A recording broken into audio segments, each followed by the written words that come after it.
everyone. So today we are going to be making an authentication system. So we're going to be making this beautiful authentication using React, MySQL as the database, and then Express, and then NodeJs in connecting the front end with the database.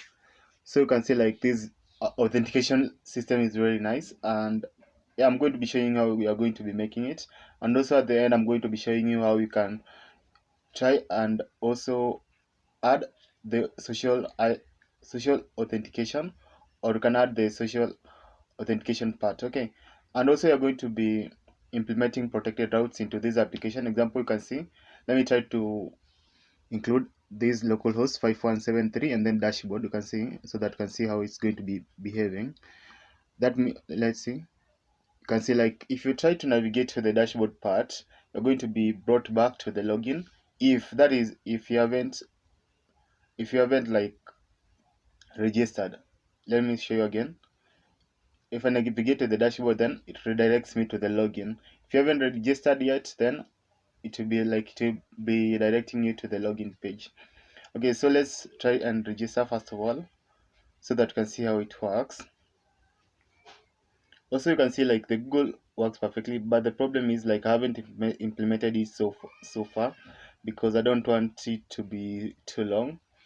So here, so let's say coding with Brian.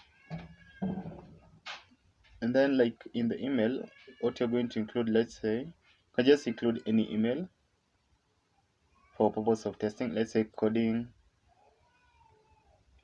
with Brian at gmail.com. Then just let's include some password, some random password, let's say that. Then let's register. We expect an error, yeah. We expect an error because the way we've written that coding with Brian. Then let's try to fix it.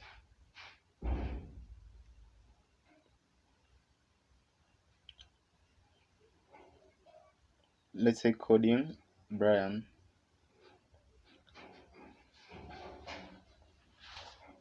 Also, you can reduce the email.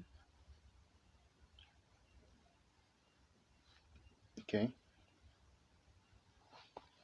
Now let's input some password, some random password. Okay, let's see. Let's try to include it, to input it again.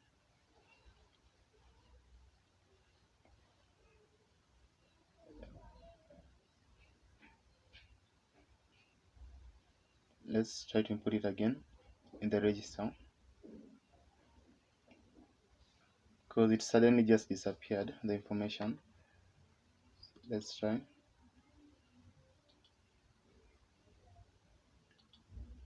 Let's say here, let's say coding with Brian as the part of the full name again, and then the email you can just say, let's say coding with Brian, or just coding at gmail.com. Okay, and then password, let's just put some random password. Let's say just 1212. Oh yeah, just that password. Then register. You can see there, like also you have that React Toastify. So that Toastify, like it notifies or shows the user that he or she has registered successfully, like we have implemented it in our application. So after having registered, now let's move to the login page and then try to sign in or log in using the credentials that we had registered with. So that will be coding at gmail.com, and then in the password we're going to include that was I think 1212. Then let's log in. You can see we're logging in successfully. You can see also the URL there, it's dashboard. So we have this dashboard, very simple dashboard. I didn't want to implement it a lot because the main aim of this application is of this tutorial is just to show you how we are going to be implementing the login and register. Also in our database, we are using MySQL locally. You can see let's try to refresh. Let's see. Because these are all the data that are in our database, because we are using MySQL locally. Yeah, so we are already logged in. So okay, let's move and then let's try to log in again with another credentials that I had created earlier. That will be Brian at Gmail. Let's say at test.com. And anyone who will be registering or logging in, then you are being directed to the same dashboard, because like I haven't implemented this application so much. You can see like I'm trying to log in using a different credentials, different credentials. So if you try, because my password is wrong, okay, even if you come here, let me show you. Mm. First, let's refresh it so that you can see all the data that is in our database, because like it's not real time. So like you need first of all to refresh so that you can be able to see like everything that is in there. So let's move to, yeah, so this is our database. You can see also we have that coding. I don't know if you can see there in the part of email, coding at gmail.com. Also you have that password. Our 1212 password has been hashed into that long string. And yeah, so let's try to include now the right password, but the email is okay. That was Brian at test.com. Now the only thing that we're going to do here is, let's see, okay, yeah, so let's try to register new user so that you can see it by yourself. So let's say you're Twinny Brian, then include here some random email. Let's just say Brian at test.com, because you don't have that email. Then some random password. You can see register successfully. So the React Toastify just shows us that you have registered. Also, after having registered, now let's refresh the database. Let me see. You can see there you have that email, Brian at test.com, because like you've registered it right now. Okay, after having registered, now let's try to log in using those credentials. Let's say Brian at test.com, then that random password. I think it was still 1212. Then let's log in. You can see you're being directed to the same dashboard. So you're logging in successfully. Yeah, so that's how this application will be working. It's very simple and very direct. And yeah, so yeah, also like if you're curious to know like what this dashboard does, is that there's nothing here in the dashboard. You're just like there's nothing here in the dashboard. But if you press that visit coding with Brian YouTube channel, then you'll be directed to my YouTube channel. And when you're there, please don't forget to subscribe. So yeah, I think that's the demo of this application. So yeah, you can see like everything works perfectly. Now let me show you how this sign in works. You can see after having pressed the sign in, like there's a window pop-up that is showing. Like this window pop-up, the main aim is like it's supposed to be to show you like using which account you want to sign in or you want to register with.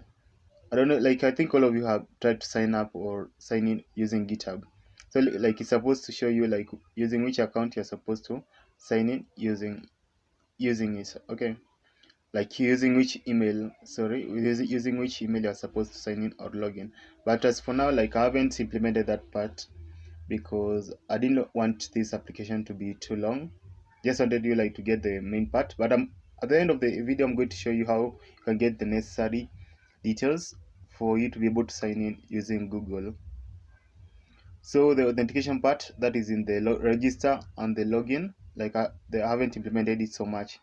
Also, like you can say, like it's mobile responsive, like it's responsive on all small devices.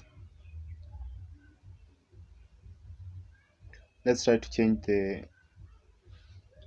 it to, let's say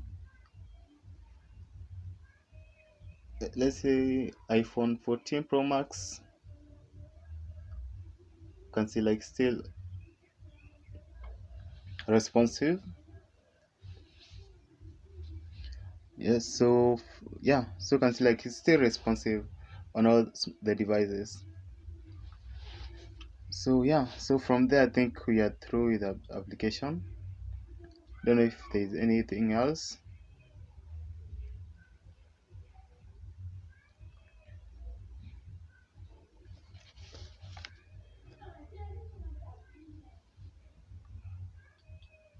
Yes, so let me show you again how I have implemented the protected routes, because like some of you may not believe that actually I've implemented it. So let me show you again. Like I've opened a new that is a new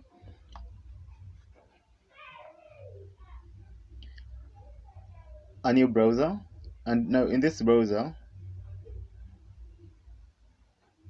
what I'm going to do is I'm going to try to input that the same register, and then I'm going to try like to go directly to the dashboard without having registered.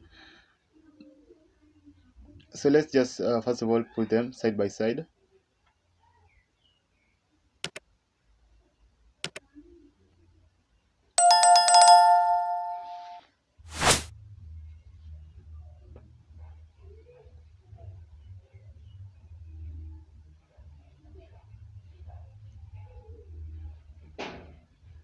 So let's just put them side by side first.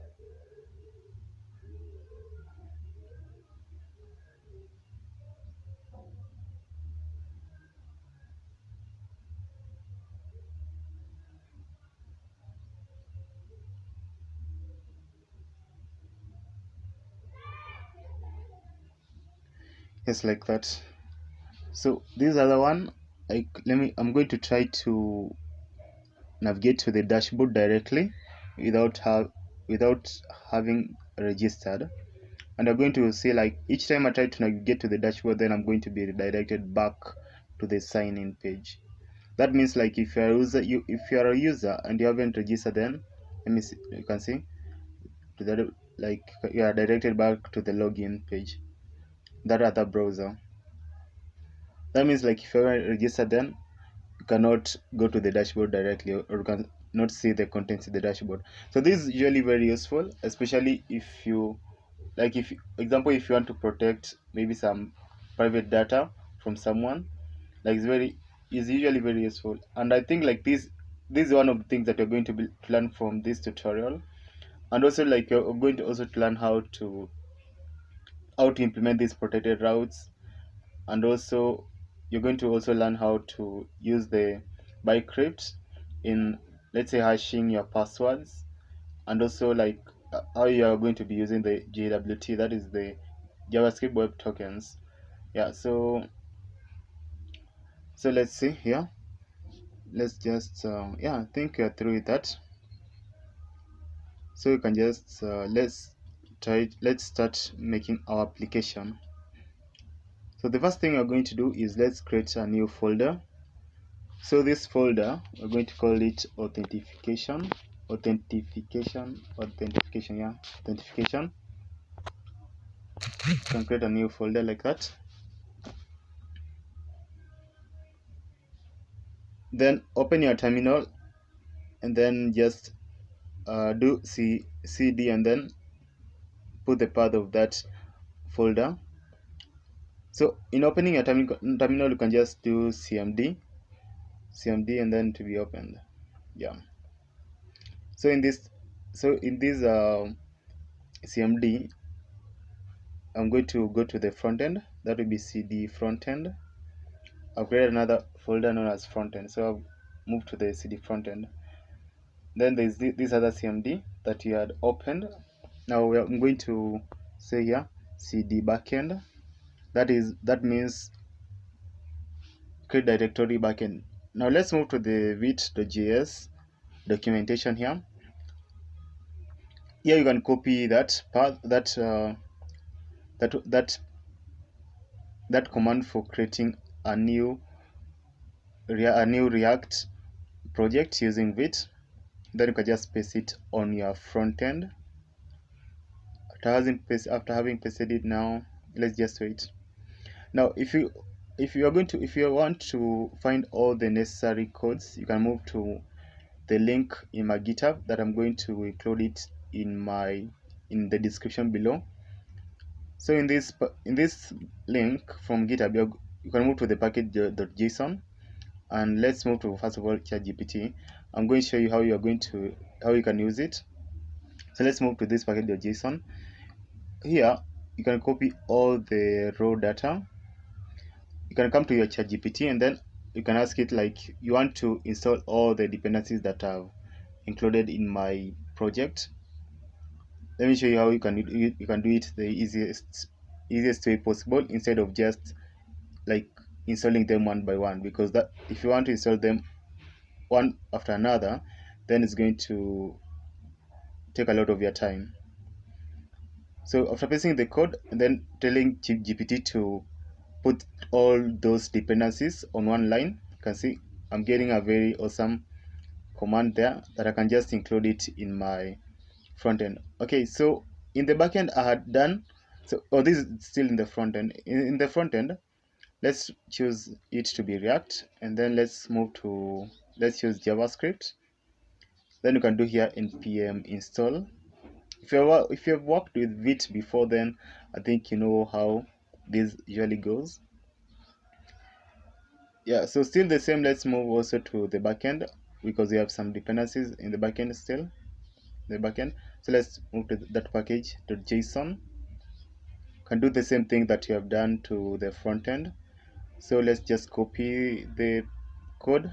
Then after copying it and then doing the same, or giving it the same instructions as what you have done above. But let me tell you, like, if you want to get like this, how I've done this, like, I can include it in the description below, and you can check it on yourself. Okay, so while I was making this video, like, let me show you first of all. Yeah, you can see, like, also it has been generated there. So as our front end is continuing to install the necessary dependencies, so let's move to the backend. The backend, are going to do npm init. This npm init, let's see.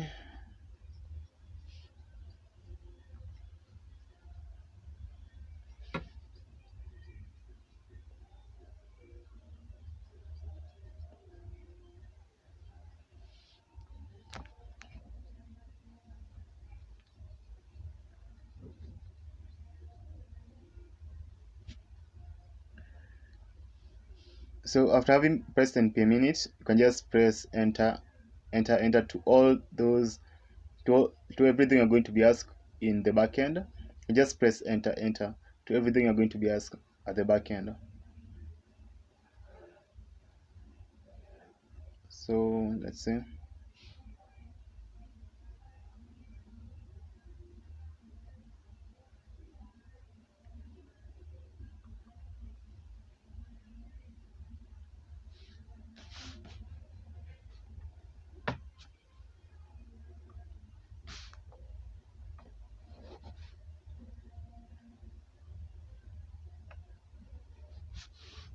So this is the backend. So let's see. 1 minute.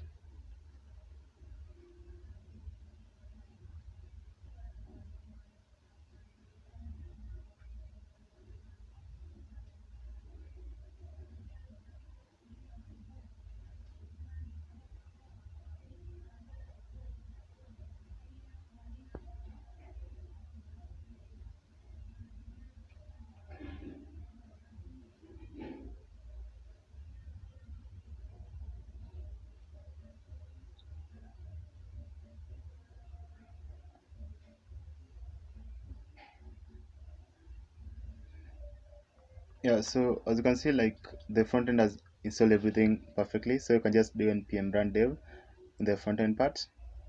Then in the back end, like I've told you, just press enter to everything like that. Okay, yeah, so everything is running okay. So let's first of all move to this. That's the backend. You can come and then paste all those dependencies on the backend. But if you want the best results, let me tell you, like you can do it without using the versions. Okay, because like remember, some versions may not be supported anymore. And what you're going to realize is that in these dependencies, like I have so many dependencies that even some haven't used it here. So like be careful in how you're pasting those dependencies, because like while I was making this video, like I was experimenting with different ways of using MySQL, and I just settled with using it locally. Even if you're going to find like I have Prisma in my dependency, but I haven't used it. So you can just remove Prisma, and there's some other dependencies that I've not used it in this project. But I've just included all the dependencies here. I've shown you, but so so be careful in how you are installing or pasting those dependencies. So let's see our front end, if it has worked, if it runs perfectly.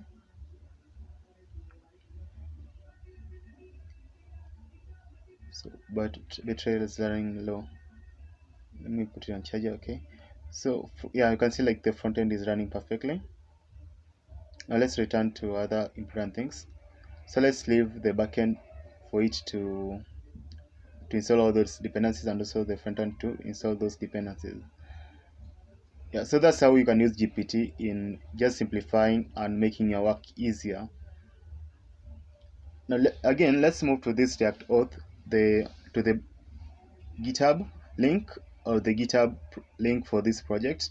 If you move to the SRC folder, that's the source folder, and then to the assets folder, you're going to find two assets. That is a video asset and a logo asset.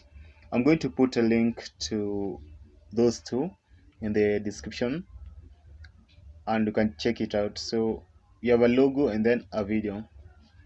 The video is the one that we use it for our backend, for background. Then the logo, I think you saw it. Yeah, the logo is there also.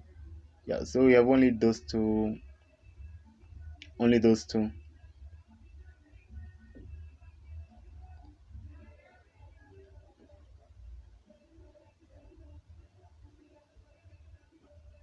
Also remember, like you're using MySQL locally, so you'll need to install XAMPP.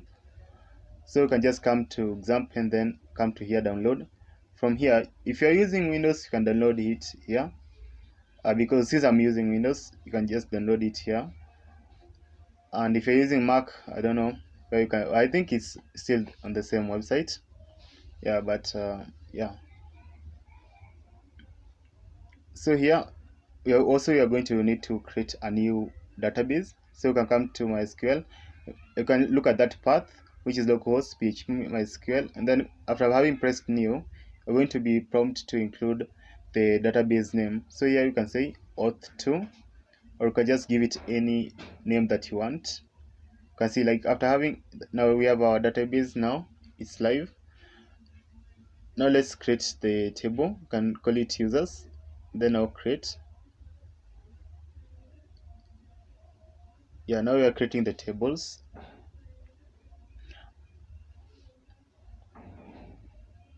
Now these are the things that you're going to include in the table. So the first one is, let's say, ID. Then let's say, you can see it here. So you have ID and then auto increment. So let's see, let's say auto increment there. Let's mark it. Okay, the second one is going to be email, and then it's going to have a varchar. So email, then type is going to be varchar, and then length, let's say 255. Then again, let's look at it. So supposed to be unique. The email is supposed to be unique. So the purpose of putting the email as unique is for us to avoid someone signing in or registering with the same email twice, because emails are unique. So let's move to the next one, which is password, and still varchar, and then it has 255. It's 255 length or long. So let's say password, type still varchar, then length is still going to be 255,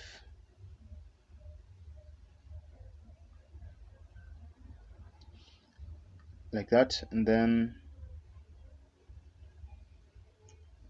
full name,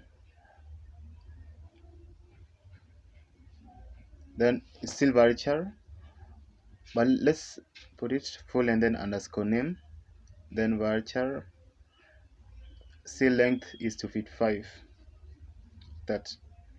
So you can save it like that. So you can see like our database auth2. Let's remove this one. Our database auth2 has all those as that table. So let's come to the folder that you had created, the frontend and the backend. So here we are going to include I'm going to give you the assets and the styles. So these are the assets that I'm going to give you. I'm going to put a link to those assets in the description. So I'm just pasting them in our folder, in our current folder. Then here are all the styles for the login, for the register, and then the dashboard. See the same, I'm going to give you the styles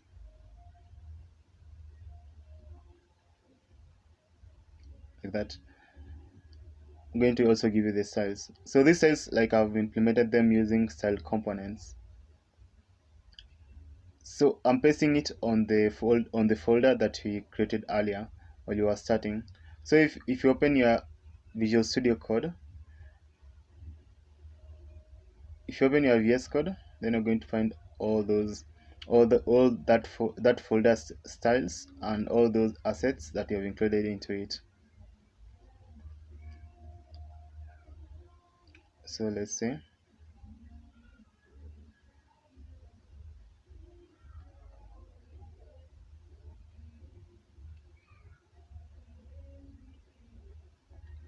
So here is our folder on the VS Code. If you come to the front end and then SRC, you're going to find these styles. Then these assets. These in the assets you have only two assets that I've given you. So those are the things that you're going to be including them here.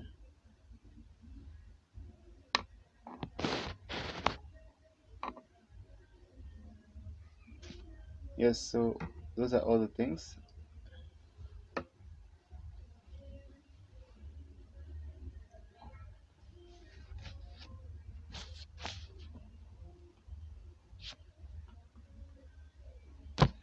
So now I think we can start with our front end part. With the front end now we can create the folder components. This folder components are going to have the register.jsx. Also you're going to have the login and the dashboard. So let's say here login, and again you're going to have the dashboard. Then lastly, let's include the protected routes. The protected routes.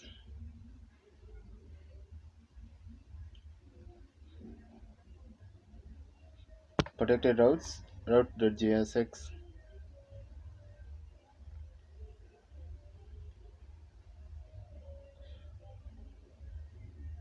Now let's move to this app.jsx. What you're going to do here in the app.jsx is we're going to clear everything so that you can start from scratch in making like the application.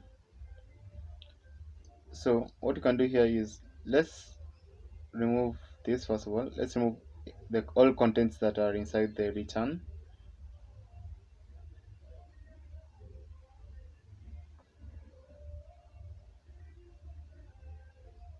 So let's remove this.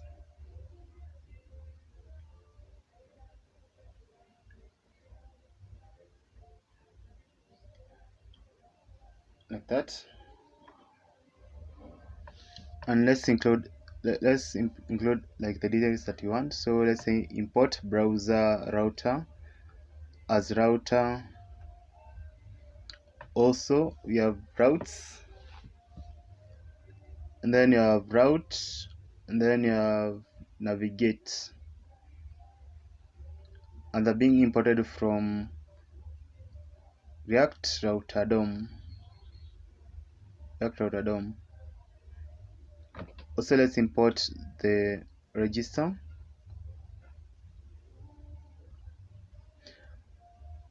Let's say import, that will be register, and then register is coming from /components/register. Okay, so like my codes are being auto completed because let me show you the extensions that I have installed. Come to the extension part and then write React. So you need to install this extension known as ES7.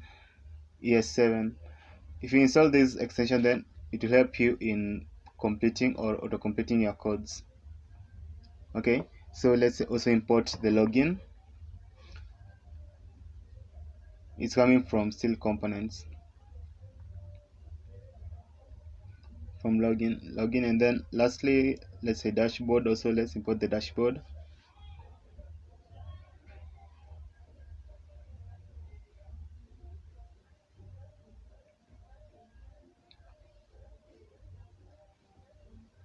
Like that.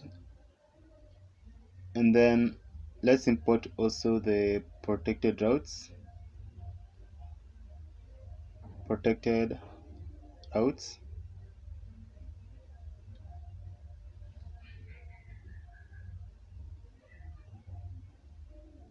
coming from all the same folder as those other previous ones, like this. Okay, so I don't think we will need this function up because I don't want to implement it this way. I think we can just remove this.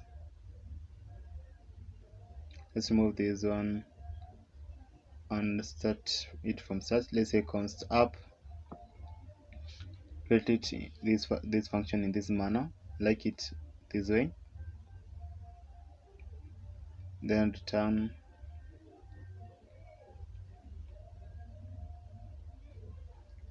First of all, you have the router,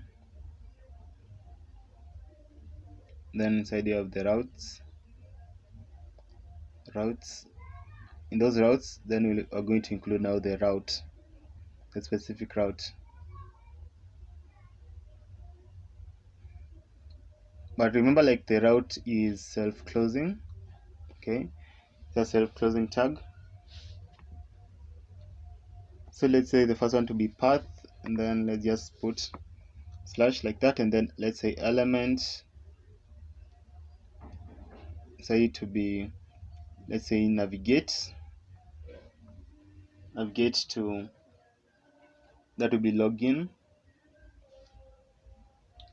navigate to login. Then I think you can just copy it and then paste it like a couple of times. Let's just paste it. Let's copy it first of all.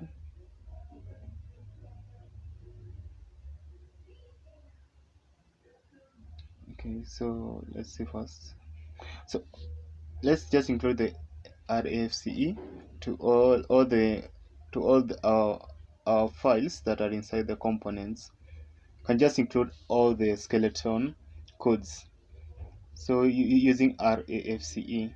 So like as I had told you, like remember to install the ES7 extension. If you install it, then it's going to be very helpful to you if you're planning to use React or React Native. So It's going to be very helpful. So remember to install that extension.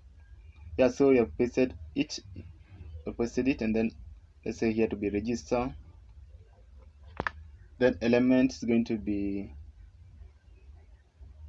let's remove this navigate, and then let's say here to be just register.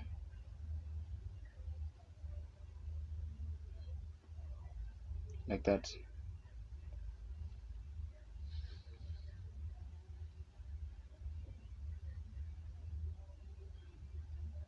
Yeah, I think like that's okay.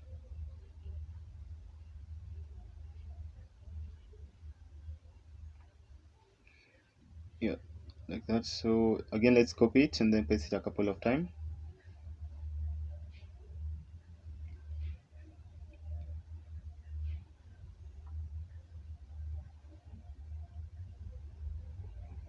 So this next one, let's remove this register to, let's say, login. The path there is going to be login. Then it's going to lead you to the login page, and then there you can say the path to be dashboard. Now this dashboard, like it's supposed to be around protected routes, but we're going to do that later. But right now we can just paste it there, dashboard. Then now this last one, you're going to use it later. You can just what you can just do is you can just comment it, but you're going to use it later. I'm going to show you like how you're going to use it, like that. Let's see, I think everything with that one is done. Now let's move to the register part. In this register, we're going to include all the necessary things that you're going to require or need for our register. So let's start first of all importing the necessary things. Let's import first of all. Here we have, that would be toast, then toast container from React Toastify. So the importance or the usefulness of this React Toastify really just show the user when he or she registers or signs up, to show them like the specific error they might get while trying to do that particular action, or to show them like if they have registered or if they have logged in successfully, just for helping the user. So yeah, so let's import the font awesome icon. So font awesome icon, and this font awesome icon is coming from at font awesome like awesome / react font awesome. And then let's import also the fa gi github, that is the GitHub logo, and the GitHub logo is coming from, that will be at fort awesome / free brands / svg icons icons. Then also let's import React Toastify / beast / React Toastify .css React Toastify.css. Now lastly, remember, like, we are going to require to install or to import, not to install, to import all those styles that you are using, all those styles that are given you. So what you're going to do is, let's first of all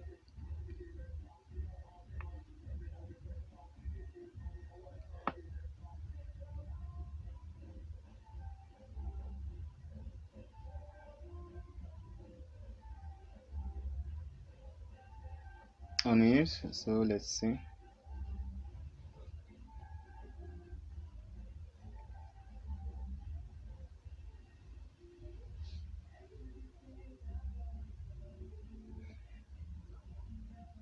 So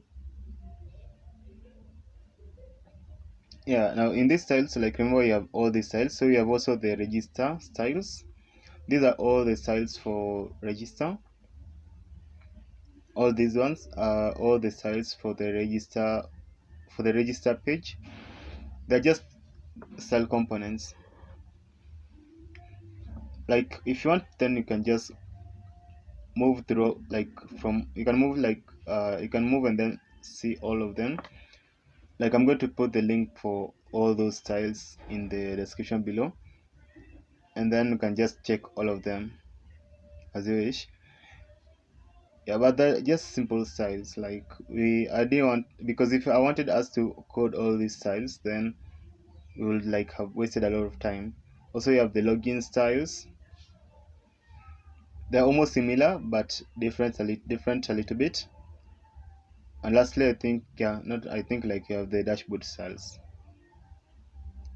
Okay, but the aim of this tutorial today is just for us to focus only on the register and the login part. Yeah, this dashboard like is not that important, but yeah.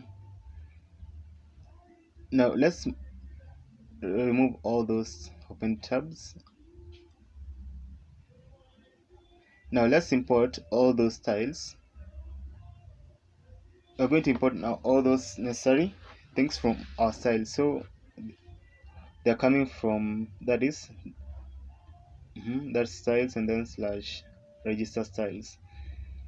And those things that you're going to be importing are, so let's start importing all of them. So we have, first is container, then you have the register box, then logo, title, then you have the form, you have input, then button, then you have style link, you have again the divider, again you have the social button, then social buttons.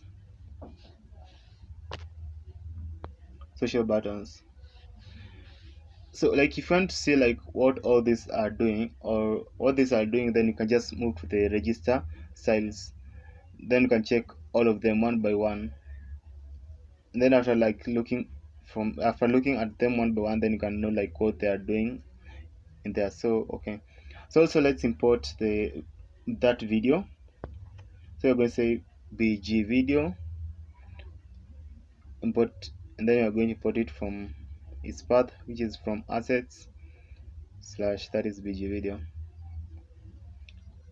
Also, let's say it's supposed to be .mp4. Also, let's import lastly the logo.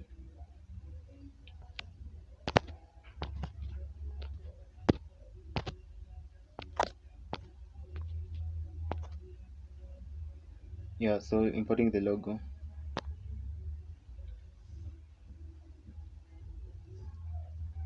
like that. Now here in the register, inside the register, what you're going to do is you can remove all this div, and then like you're going to include a container. This container is going to take the place of the div.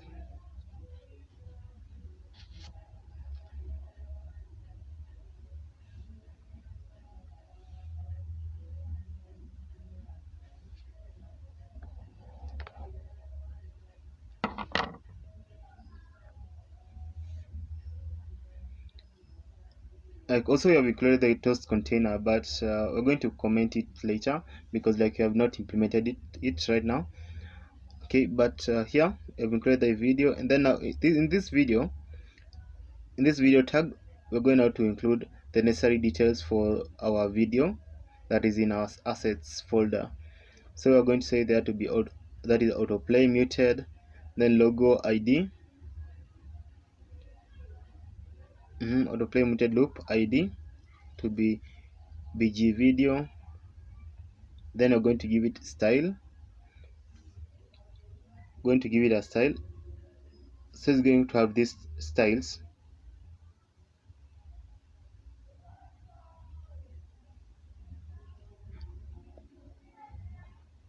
So width is going to be 100%, then height, that is 100% the same, and also you're going to give it an object fit. So you're going to say object fit to be cover, object fit to be cover, then position is going to be absolute, position is going to be absolute, then top is going to be 0, then left we're going to say it to be 0,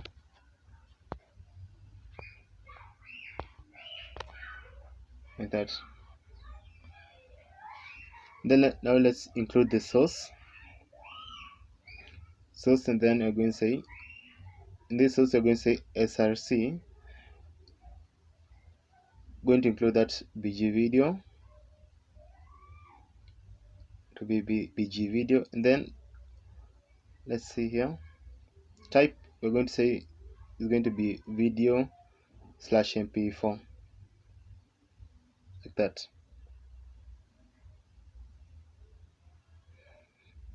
Also here we can include now the other things here below the video, but let's try to save and see if everything works perfectly.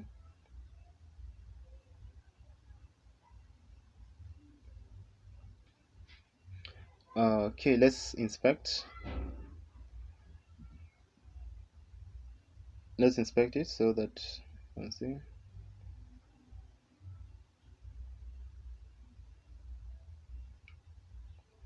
Don't know if you can see that error.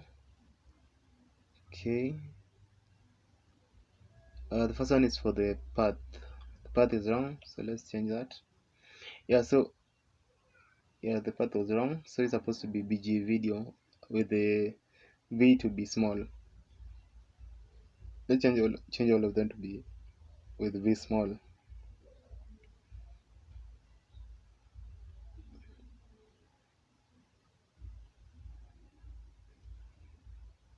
Let's continue implementing, like looking for any errors.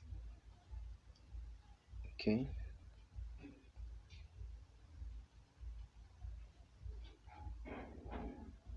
Let's see.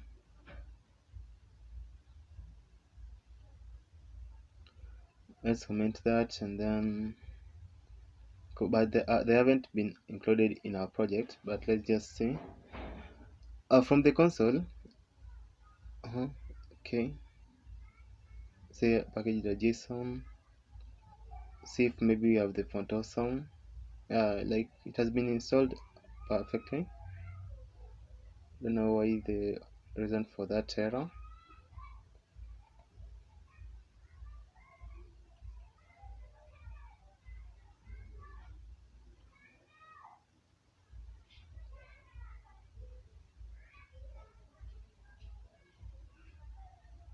Okay.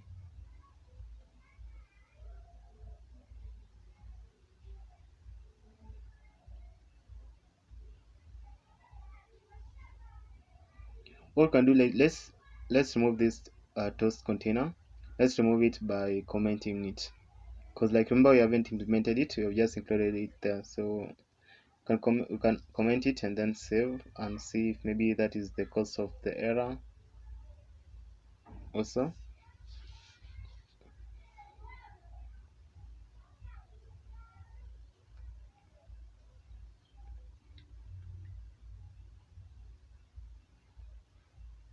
Also, let's remove like all those styles that were in the index.css and in the app.css. Let's remove all those styles because like they may also be interfering with our project. So let's remove all those files, or also you can delete them if you want, but you can just remove all those, all of them, then save.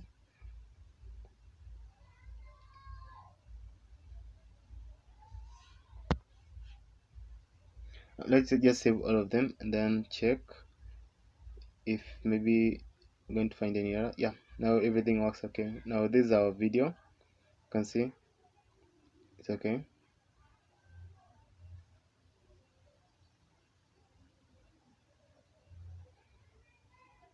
Now here let's continue by including now the register box. So we're going to say here register box. Then now inside this register box, you're going to include now the logo that you guys had seen earlier.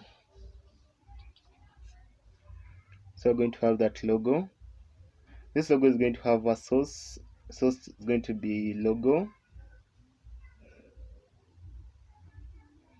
Source is going to be logo. Then it's going to have an alt tag, that is alternative. So there you can just say logo. And you're going to give it a title. So this title is going to have the text register. Going to have the text register. And now you're going to include now the form. This form is going to contain all the necessary inputs. Now this form you're going to include an on submit, so that when the user includes all the necessary details in the form, and when the person submits or presses the register button, then that function submit that you're going to create it later, going to perform some operations, and it's going to send the data to the backend. But so here in the inside the form, we're going to include this input. The first one is going to have a type of text. And then we're going to say placeholder is going to be, let's say, full name. That means it's a text, and then placeholder is just the name that usually appears on, is going to appear on that input, so as to be able to guide the particular person or the user the necessary details to include there. So yeah, so okay. Also required, and then you're going to say value to be full name, and then we're going to include the on change. So this on change is going to have an event. Then this event is going to point to, that is the set full name. So that's going to be event dot target dot value, like that. So what you can do is that since this input is almost the same, you can just copy it and then you can paste it. Just copy it.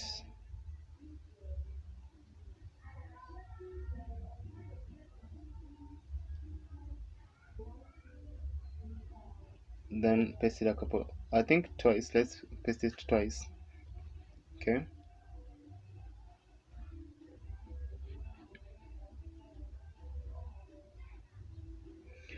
So here let's change it to be email.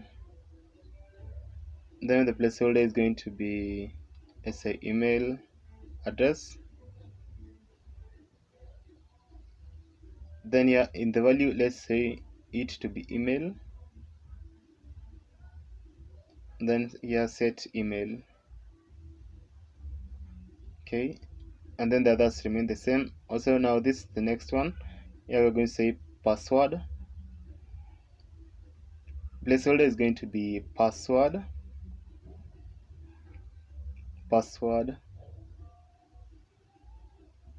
Then value is going to be password.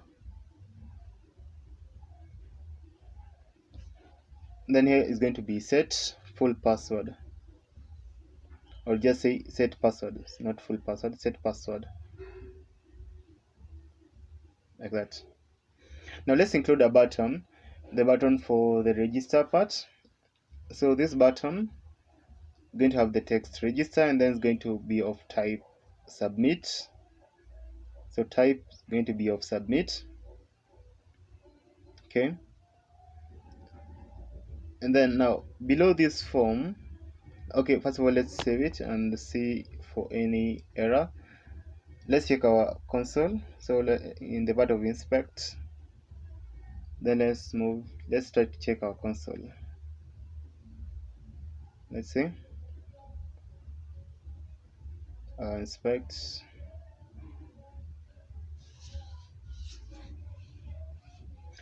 Yeah, so you're facing some errors here. I don't know if you can see, like we have error with this handle submit because we haven't made it, like you haven't created it, this function which is handle submit. So you can just remove it first. Going to create it later, and let's check if everything now is okay. Facing another error. Let's see. Yeah, we have some error here. You can see you have the full name is not defined. Your full name is not defined. You have these errors. That is in the value. Like if you come to this form, you have that full name in the value part. So you have the one for the email and password, because like you haven't defined all of them. So let's remove all of them, but you're going to include them later. Then let's remove that also for the password, then save it. Yeah, now everything works perfectly. Okay, you can see everything now works perfectly. Yeah, so we have our register, our register.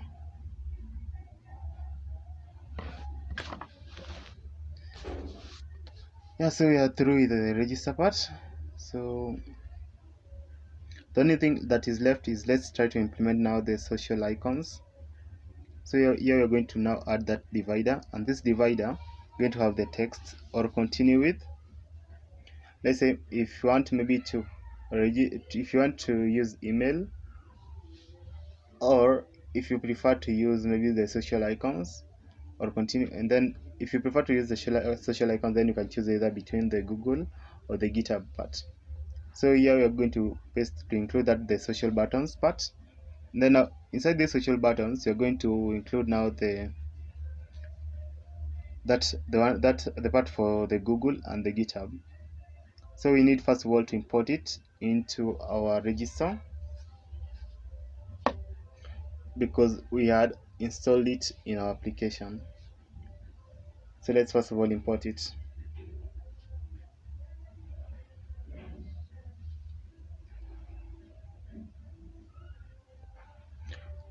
Import Google login, coming from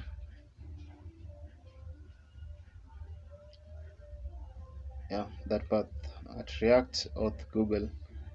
Then now let's include it in our social buttons. Let's include now in our social buttons here.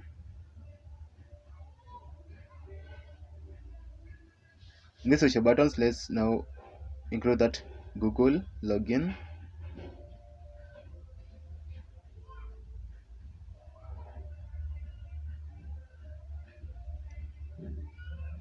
Inside this Google login, going to include an on success.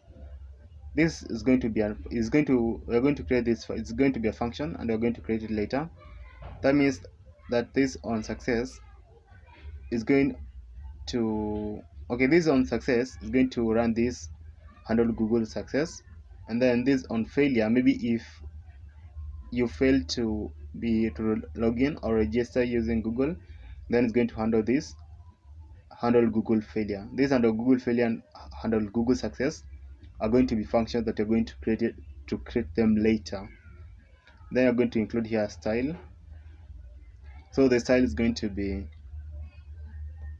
style of the particular Google.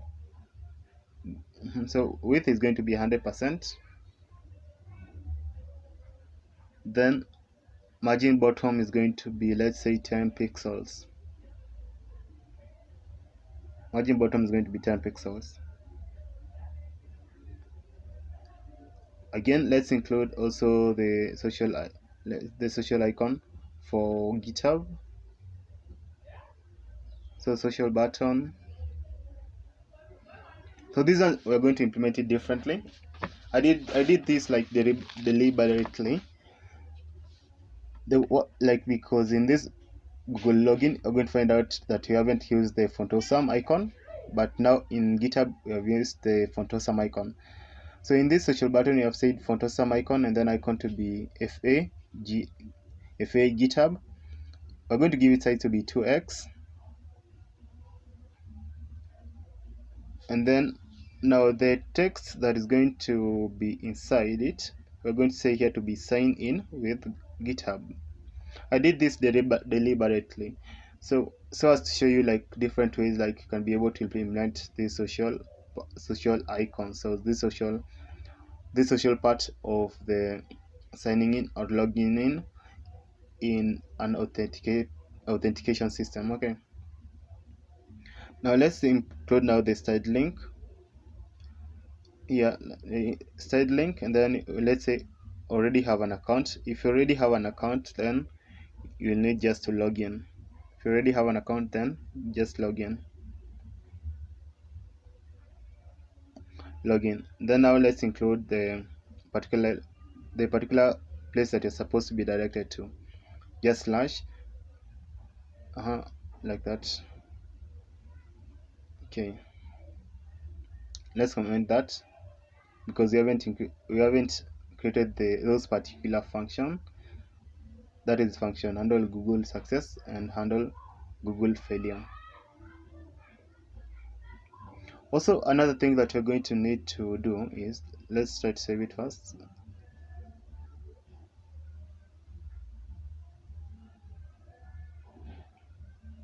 Okay,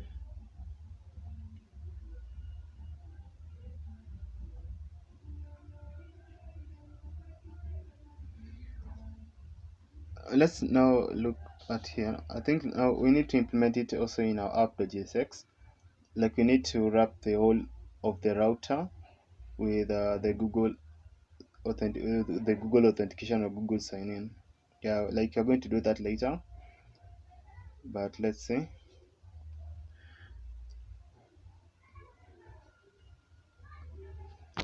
Let's create those particular functions for Google. The first one is const handle Google success.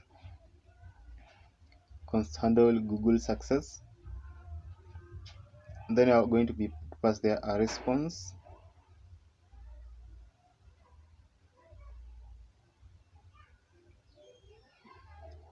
So for now, we can just console the particular response. You can say here to be console. Just console.log, then response.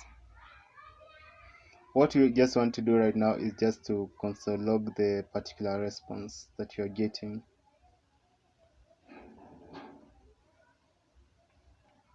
Let me just include here comments for you guys to be able to follow through. So you can just say handle the response and register the user using the Google account information. So yeah, like if you want to continue implementing the Google login or sign in, you can implement those particular actions here in the handle Google success. Implement them here. Also still let's create now the other function, which is going to maybe in case of failure. If in case of failure, then this function is the one that is going to run.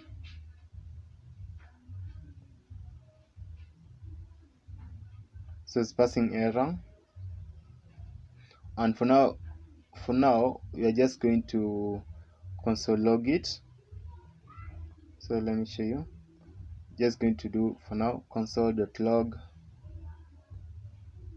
console.error, and then now we're going to just give it the particular error.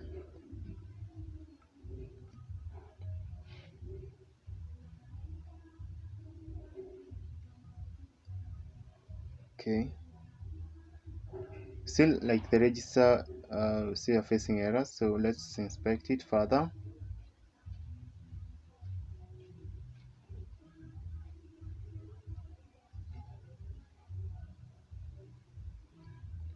Okay, so the error is still dealing with Google login. What you can do is let's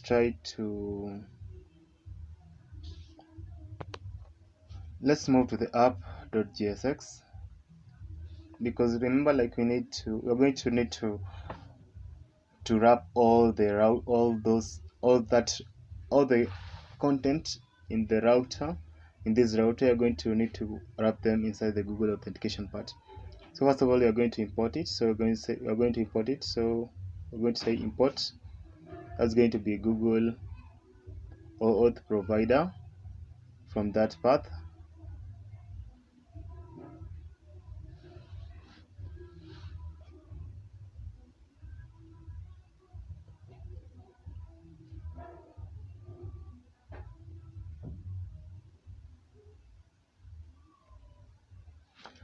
Okay, so let's turn to the app.jsx. Still, yeah. So like as you can see, like I've wrapped all those content of the router. Like I've included all those contents inside the Google OAuth provider. Google OAuth provider. Yeah, so I've included it like that. Also here we're going to include client ID. I'm going to show you how you're going to get the particular client ID.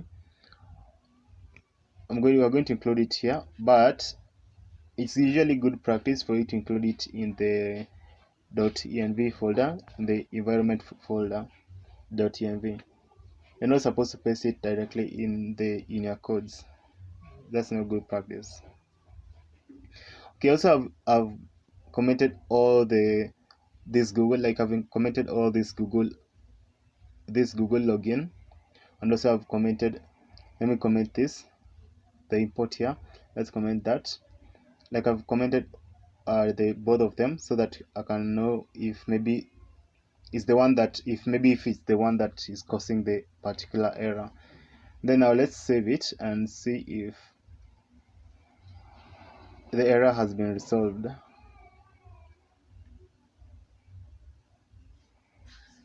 Yeah, you can see like everything now works perfectly. Okay, but the only problem is that we only have the GitHub button, we don't have the sign in there. But no problem, we're going to implement that later. But I think you are through with the register, so let's just copy it. And now let's move to let's copy everything in the register. And then now let's move to the login.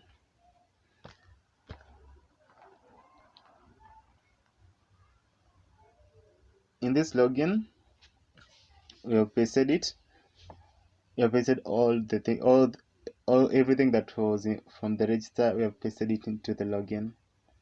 So let's just now start. Let's see here.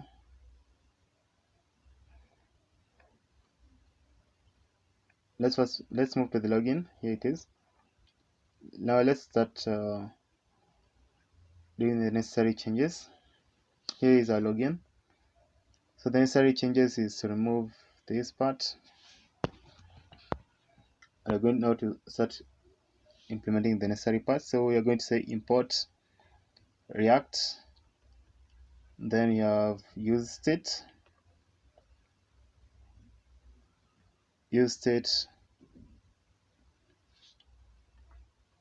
which is coming from React. Also, yeah, I think everything now is okay. Toast, it's okay. Font awesome is okay. And then if a GitHub, it's okay. But also you need to add the use navigate. So it's going to be import use navigate, which is coming from React Router DOM.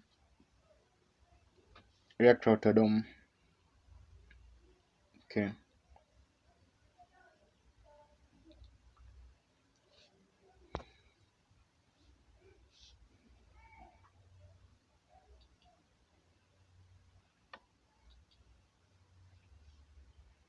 Yeah, now let's change this to be login.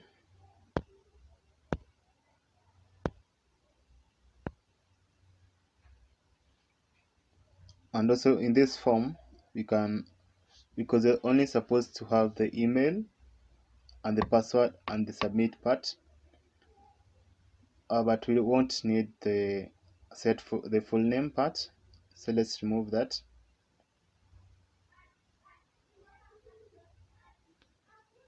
Okay, so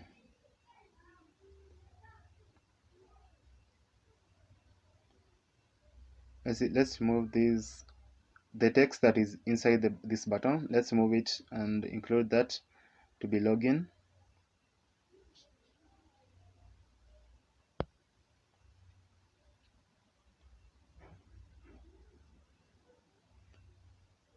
Okay, yeah, I think everything remains now the same.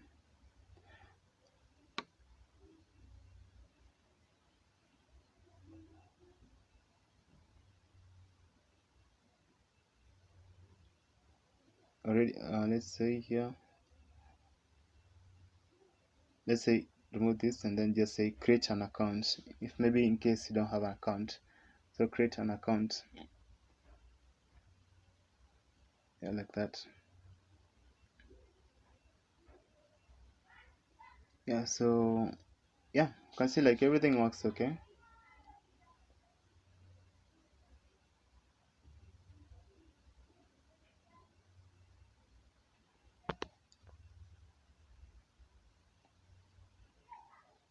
Now we're going to direct it to register.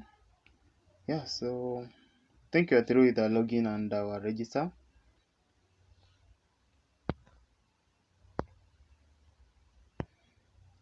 Yes, you're through with these two. Let's see.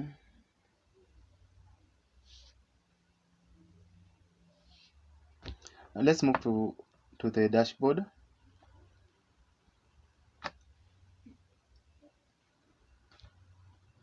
Now in this dashboard now, we're going to include all the necessary things like importing React, and then we're going also to import like all the necessary styles from the dashboard styles. They're coming from the from styles slash dashboard styles.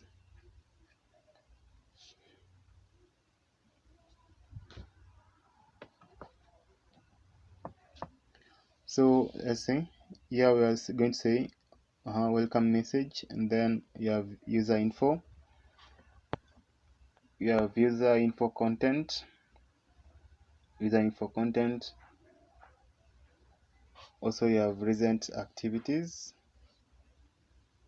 recent activities. So you have activities title,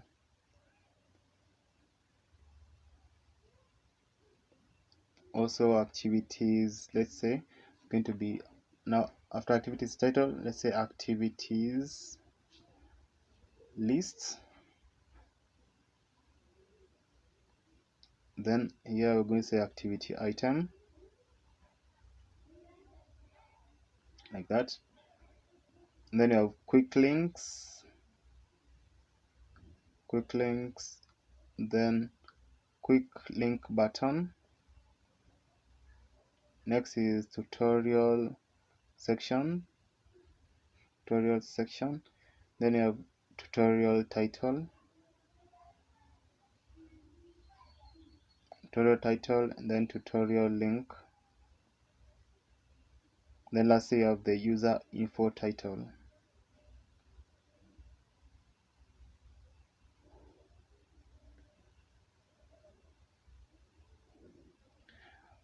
Yeah, like that. So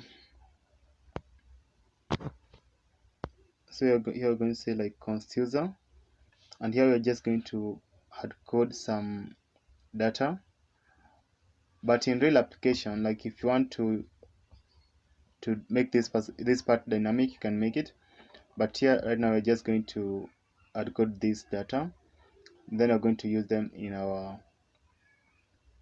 inside our return. So the full name John Doe, and then email, that one just for testing.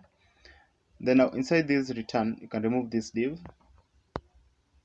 Let's remove the div, and now we're going to replace the div with the dashboard container.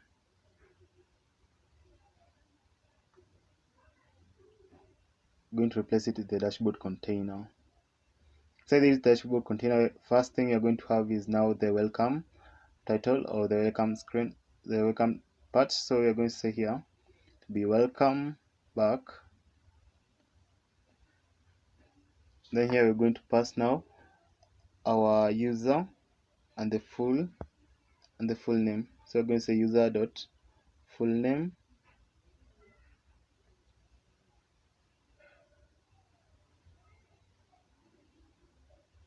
and then here we're going to now paste the user info. Say now this user info, you're going to now have the user info title, user info title. This user info title, you're going to include this text, which is user information, and then below it you're going to say the user info content. This user info content, we're going to make it to be bold, so we're going to include the strong. This strong is going to be to have that name, that text name, and that part of the name we're going to say here to be user dot full name. Going to include that's going to be user dot full name, and below it also we're going to do the same thing but for the email. So you can just copy it and then just copy it, then paste it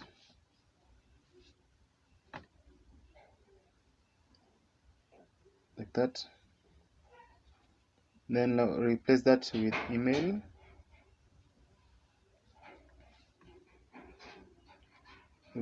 like that. Then here is going to be user dot email, user dot email.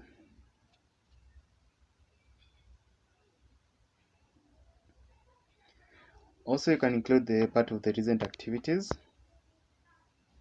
So we're going to include here the recent activities. This relevant activity is going to have the activities title. So this activities title is going to have these texts: recent activities. We're going to have the text recent activities, and you can come below it and now include the activities lists.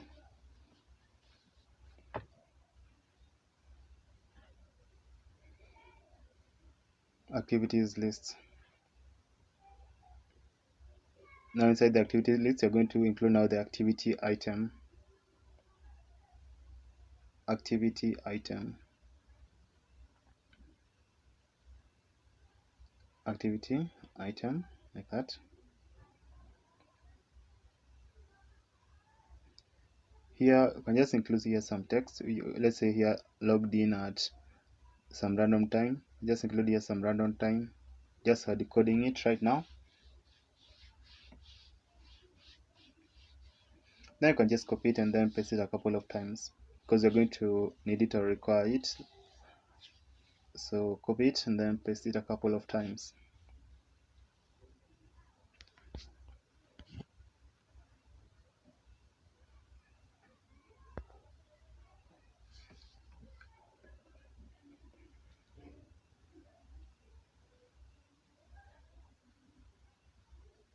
Okay, you can change the text here to be, let's say, maybe updated the profile at this time. Updated the profile at, let's say, maybe 11. Just any time that you want.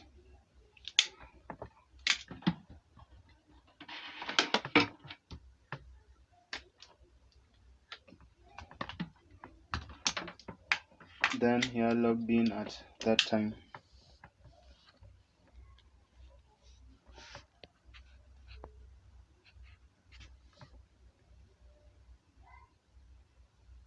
Oh, yeah, that would be maybe watch React Router tutorial at that time. Also, here below the result activity, we are going to include now the quick link. We're going to include here the quick link. These quick links, inside it, you're going to include now the quick link button. The quick link button, you can have this text, but first of all, it's going to be an on click. We're going to include an on click, and when this this button is clicked, it's going to now give an alert. When this button is clicked, it's going to give an alert. Let's include here alert. Let's include it like this. You can say here alert. So it's going to give out this text: profile settings, clicked, profile settings clicked. And then here you can include now the profile settings.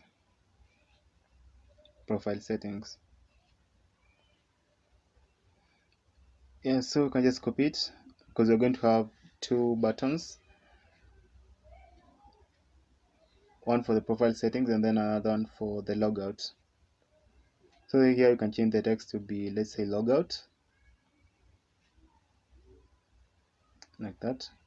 So it's just going to give out a pop-up message on the windows. And then in the alert you're going to say logout clicked.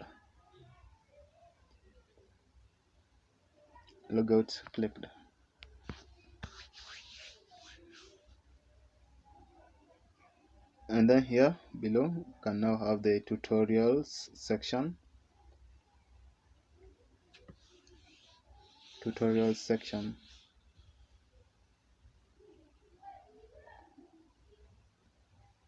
In this tutorial section you can have also the tutorial title.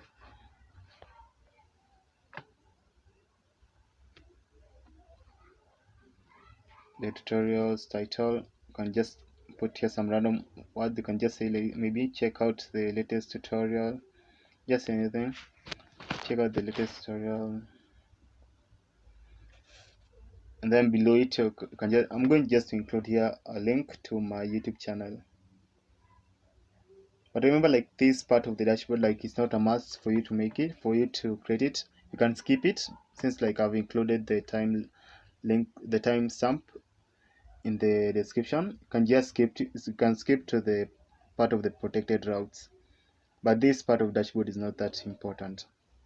But I just thought that it would be nice for us to make it, so that at least the application can have a little bit nice look. Yeah, so like that. So www.youtube.that.url, and also please make sure to subscribe. Okay, make sure to subscribe, like, and also, like, if you like the video, you can just share it maybe with someone that you like, or maybe someone or any group that you might find that they are going to need, or they're going to find it to be useful. I share it with them. Yeah, so you can see, as for now I haven't implemented the protected routes part, but what I want is, we're going to try to, let's say, the login and the register works perfectly. So what we're going to do now is we are going to now move to the dashboard path directly. You can just change it in the URL. You can change it there to dashboard.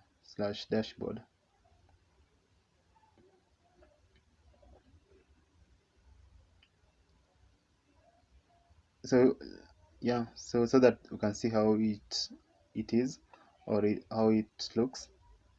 Yeah, now you can see the dashboard looks okay. So this is how it is.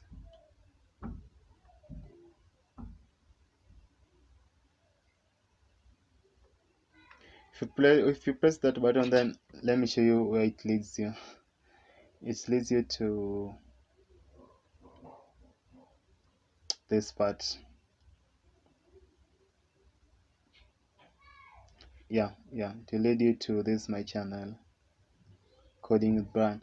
And when you're here, please remember to subscribe. Okay, please. So yeah, so when you're here, remember to subscribe. Now let's return to our project.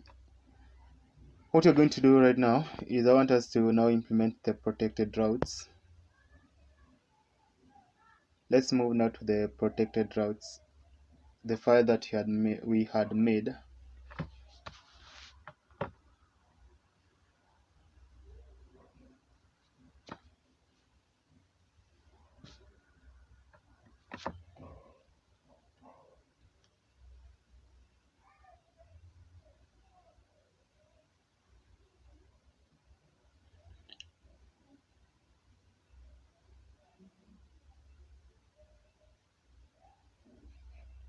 So since right now, like you can see that anyone can move to the dashboard part, even like before, even if they haven't registered, by just changing the URL path.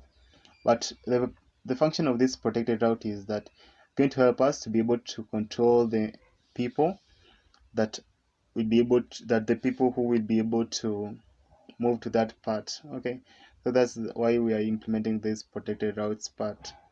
So we're going to import, that is the navigate from React Router DOM. So this function is just to control the users, the data that users can see. Yeah, the data that users can see or that they can access.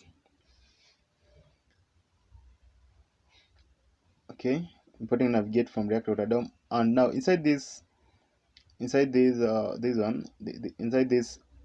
function protected route, you're going to pass now the children as parameter,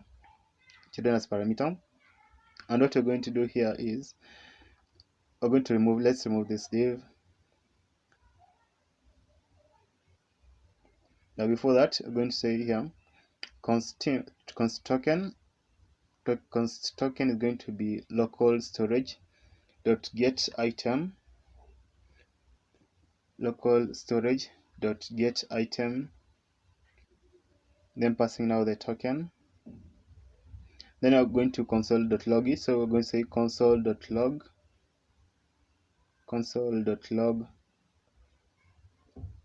Now this part that we are making right now, like it's not that important, but I'm just writing this code part here just for debugging purposes, the one that I'm writing it on this line. So protected route check, then we're going to console log the token like that. So this part is not a must, this line of code that I'm writing right now. I'm just writing it so that I can be able to debug it successfully. Because like remember, if you know how your code works, then it's going to be much easier for you to debug it or to make any changes. So here, in this function, let's return out the token. If the token is true, then it's going to return the child. It's going to move to the child. Else, then it's going to navigate to login. It's going to navigate to, that is the login. That means like if the token does not match up, then like you're going to be directed now to, that is the dashboard. Else, if it doesn't match up, then you're going to be directed to the login. But if everything is okay, then you're going to be directed to the dashboard part. Okay, yeah, like that. So I think we are through with the front end part, if I'm not wrong. I think we are through with the front end.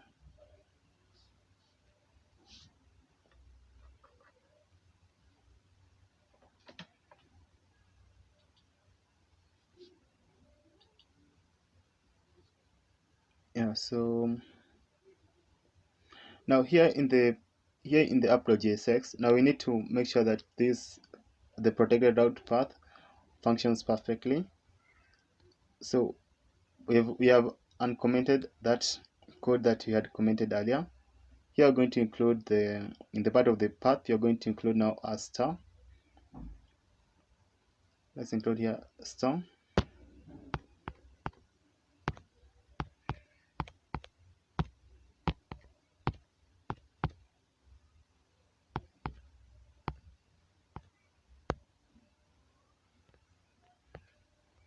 And then the element is going to be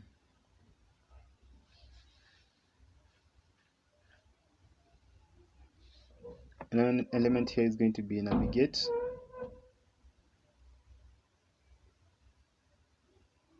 Here is going to be navigate to login.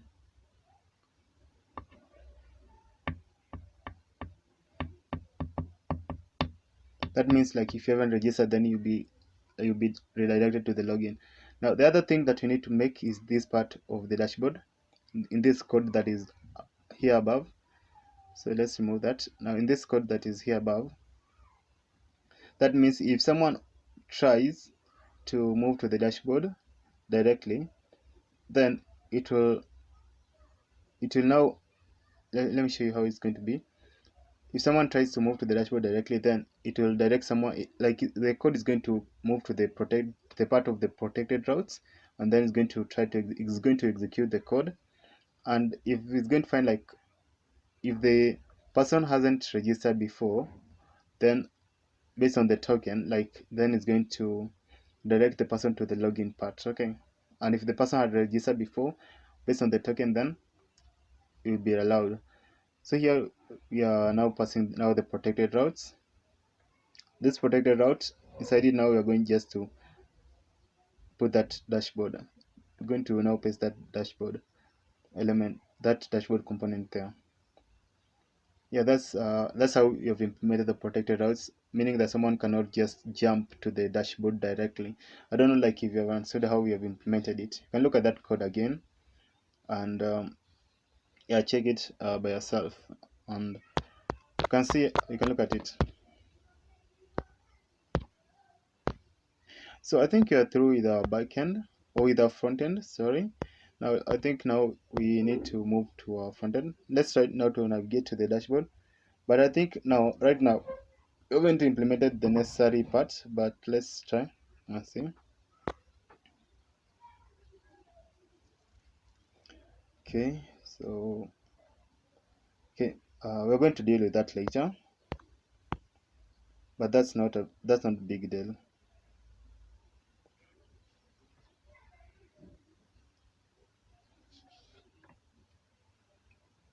That's not a big deal. So I think we need to go now to the backend and now create the necessary things for the backend. Yeah, so the register is done.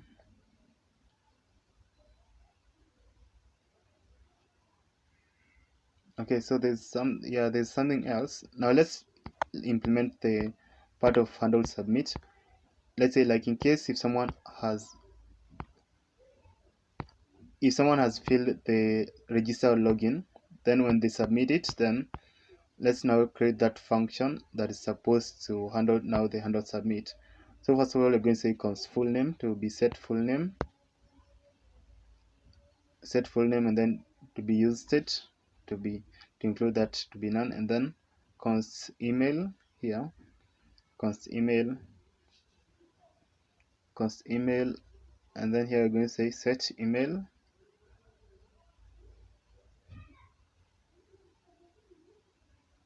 set email, use state, like that, and then const password, then set password, then there is to be used state, that. And then lastly, the thing that we're going to do is we're going to create now the function handle submit. I don't know if you remember it, the function handle submit. So we're going to say here const handle submit to be async, passing the event. So here we're going to now pass now the particular actions that's going to handle the submit. So we're going to say here const, let's say const response to be await axios dot post. So the function of these axios is its function is just to be able to connect the backend with the front end. So also we are going to need to import it here. So we're going to say import axios from axios. So the function of axios is just for connecting the backend with the front end. So here inside this post is you're going to put now this URL, which is just going to be HTTP and then localhost 5000. That 5000 is going to be the port that our backend is going to be running at. We're going to implement that later. /API/users/register. Don't worry that URL if you don't understand it. I'm going to show you later how we've concluded with that, or how we've implemented that part. Okay, so also here we're passing now the full name, email, and password. That means, like, in that we're passing the full name, email, password. We're posting it in that URL that you can see there. Also, now we're going to include here. Now there's Toastify. So we're going to say here toast.success. If the user registers successfully, then it's going to give out this message. So the Toastify is that pop-up that you saw when the user was registering or logging in. That's the Toastify or the toast. So here also you're going just to console.log the response.data, console.log the response.data, which just handles the response as needed, but it's not important for that part for us to include that. So let's just include it. So handles the response as needed. We're just including it for our sake, so that you can know if maybe if you face any error, then you can know how to deal with it. So remember, like, these are try catch function. This handle submit is going to have that try catch, and that catch we're passing the error. So that's going to be inside the cache, toast.error, then fail to register. If someone fails to register, then it's going to give out this message, fail to register, please try again. See the same, we can also console.log it. You can also console.log it. So let's see first.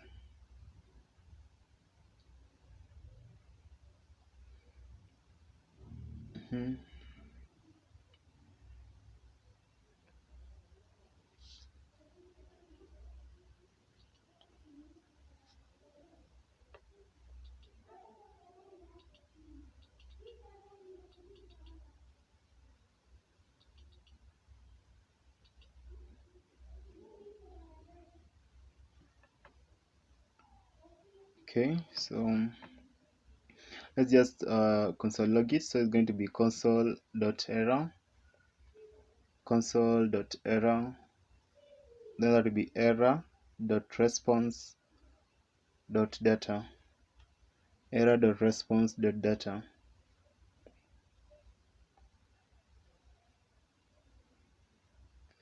Yeah, like that. So that handles the submit. It handles the submit part. So I don't know why I'm getting this this error in the cache part.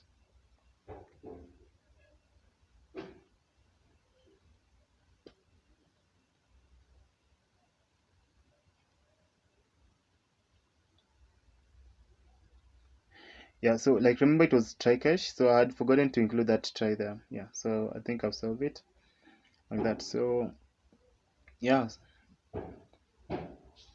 also you can include also the part of handling the GitHub success or GitHub failure part, so that if someone tries also to sign in or to log in using GitHub, like, remember, like, it's either they succeed in doing that or they fail. And if they succeed, then a particular function is going to be run. Then if they fail, then a particular function is going to be run. So we're now creating for the GitHub part. Yeah, so we have finished that. Let's just change this, the comments. But also you can do this, like, you can try to implement it further to make sure that these social icons are going to work appropriately, because, like, as I told you, like, on the video when I was making the tutorial, I'm not going to show you how the social icons are going to respond. Okay, so also in the form we've included the handle submit. You can see there we have included the handle submit on the form. So we're going to need to include the value part on the inputs. So value here is going to be full name. Also include it in the email and the password as before. So value here is going to be email, and then the password you're going to say value is going to be password. Value is going to be password, like that.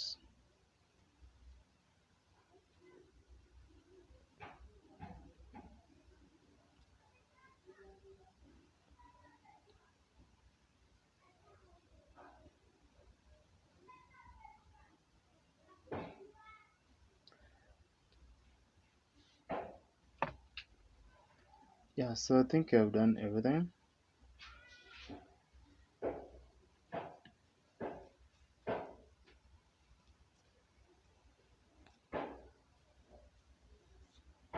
And I believe everything now works perfectly. Yeah, everything works perfectly.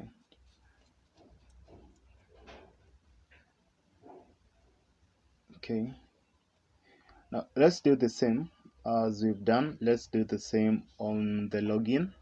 So you can just copy these functions. You can copy the functions from that point to above there.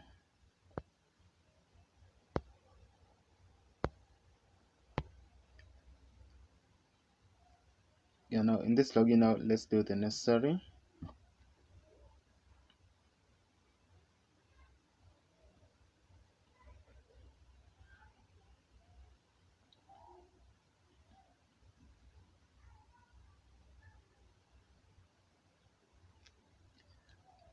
Let's change first of all the path. So the path will be to login.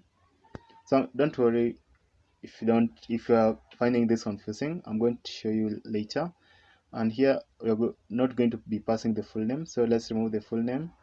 We'll be passing only the email and the password. Let's just arrange it first. Let me arrange it.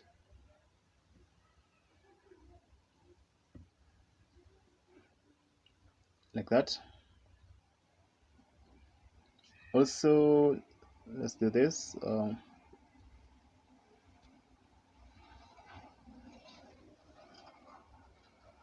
Let's remove that. We won't need it.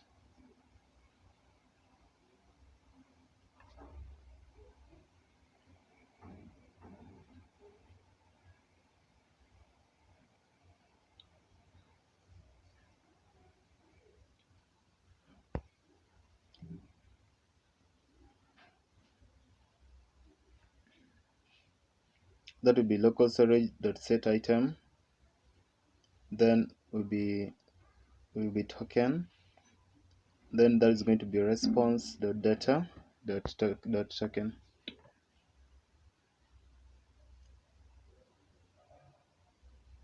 Response.data.token.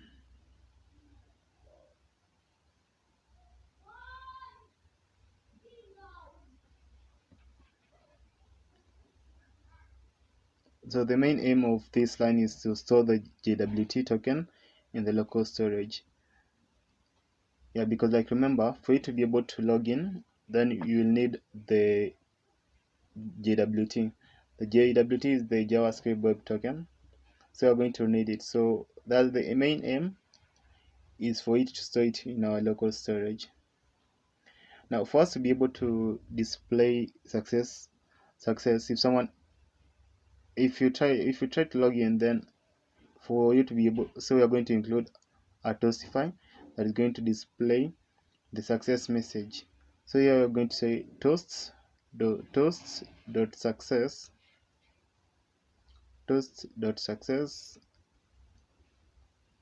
So we're going to give out this message. It's going to be logged in successfully.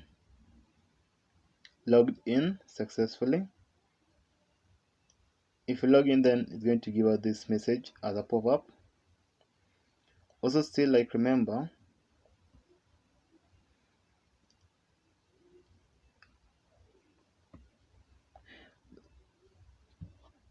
after you've logged in, then you're going to need to be directed to a particular page. That is, if you have logged in successfully, then you're going to be directed to the dashboard part. So here you're going to say here navigate. So it's going to be navigate, and then including now the dashboard route / dashboard. That means like if you log in successfully, then you're going to be directed to the dashboard part. But if you try to log in and then it's unsuccessful, then you're not going to be not going to be brought to the dashboard, or to be navigated to the dashboard part. Okay, so in this part of the cache, what you can do is you can remove that, and then let's include here also a set error. you can say here set error. Then here we're going to display set error. Here we're going to now display the error.response error.response.data error.response.data dot error, like that. Yes, like that. Now let's say if in case you're trying to log in and then you get an error, we want to display it also on the using the Toastify. So we're going to display it here. So we're going to say here toast.error. You're going to display this message, which is going to be failed to log in, and you're going to get this message. Please check your credentials. Like that.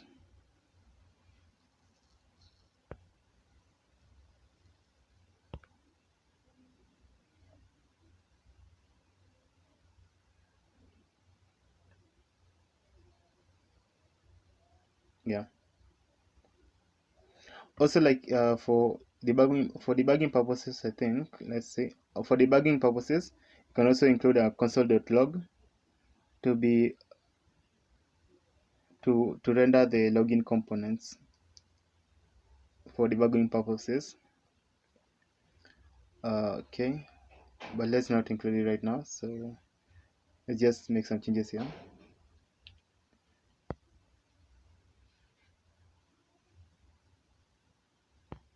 Okay. Yeah, I think everything is okay, but let's include the on submit inside this form. So it's going to be handle submit, and also let's include the particular value. So value is going to be passing now the email. Then the next thing you're passing now is we're passing now the password. Okay, but remember, like as we are passing this password, like in the backend we are going to hash this password, okay, because like it's not good practice for you to pass password as raw or as they are. Like it's not good practice. So like you need to hash them, or you can encrypt them, so just for safety. So let's remove this part, we won't need it.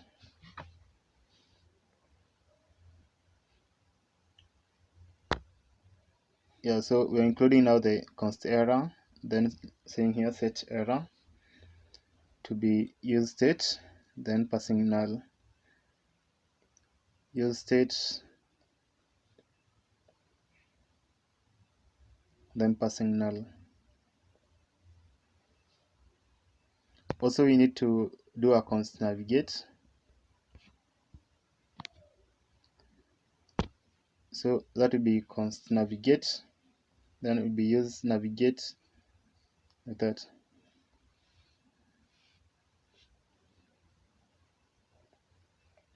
Yeah, so I think like you're through with the login.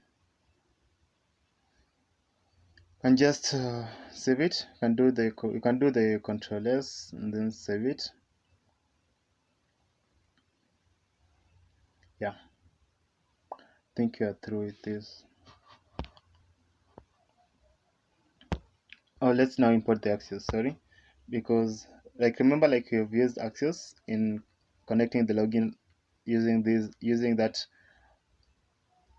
URL there. So also you need like to import it.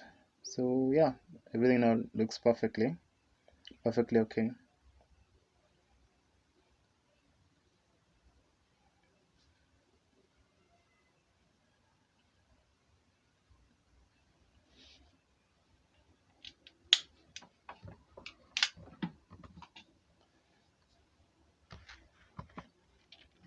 Now let's now move to the backend part, because we are through with our front end.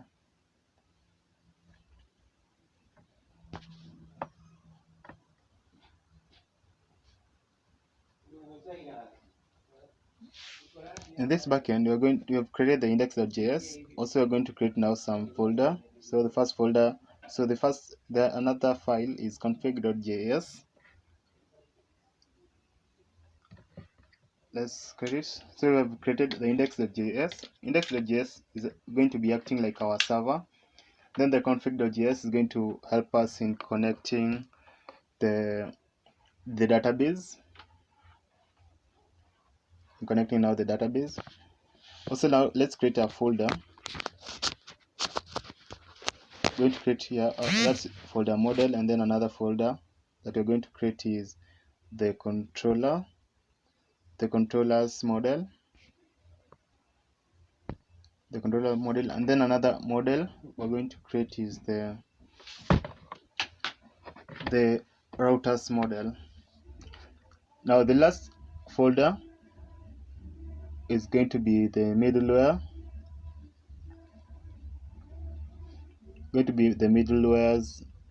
folder. Now in these folders we are also going to create some in this folder you're going to create some files. So in the models you have created the user model, and now in the controllers we're going now to create this file known as the user controller.js, and then the middleware we're going to also create our middleware. It's going to be auth middleware.js. Then the routers is going to be the user router.js. Yeah, so that's how it's going to be. Now let's move now to the first one, which is let's first of all move to the package.json. We're going to include there in the script. We're going to include the start, and here we're going to include nodemon, then index.js. So the function of nodemon is just to be able to track our changes in our backend and to act accordingly. Also here we're including the type to be module. This type module enables us to, like, it has many functionalities, and I think one of the functionalities for us to be able to, I think it was to be able to import, I think it's to import like some server functionality, I don't know, something like that if I'm not wrong. Yeah, so let's move to the first one, which is the index.js.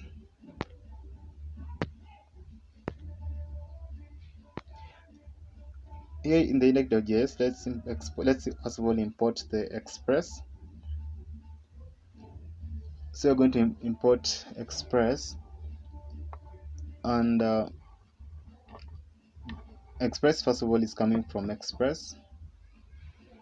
So remember the function of this index.js is to act as our server, and the function of the config.js is mainly, it has some other function, but mainly is just to connect it with our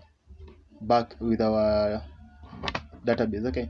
Also importing cause from cause, so importing .env from .env, but still you haven't created the .env. Also in the front end we didn't create our .env file. We're going to create it later. So import .env from .env. Also we're going to import the router. Import the router from router.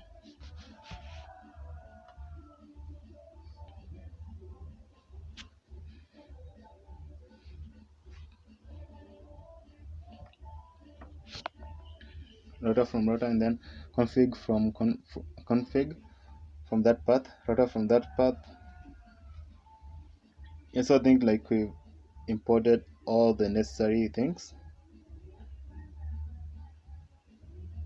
But remember, when you're importing them, like in the backend, since you're just using pure JavaScript, so remember, like, it's always important to include the .js extension if you're importing a particular file. If you don't include the .js .js extension, you're going to get an error. Okay, so now let's come to this .env. This .env, you're going to include these things here. First of all, so .env from the config, and then concept to be expressed there. Concept is going to be now there to be expressed. then app.use going to be express.json,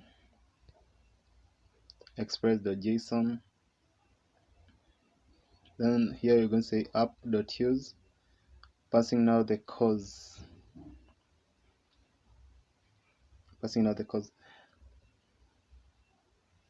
now here in the index.js, what you can do is also here we are going to now the middleware that we had created, we can now pass or can include it here so as to be able to debug our application perfectly. But here you can let me just include here this comment, and here below I'm going to include the necessary codes later, because middleware is not that important, but it just helps in controlling your application. So here we're going to say app.use, and now we're passing the API/users. Then now we're passing now the router, API/user, and then router. Then here we're saying const port to be config.port.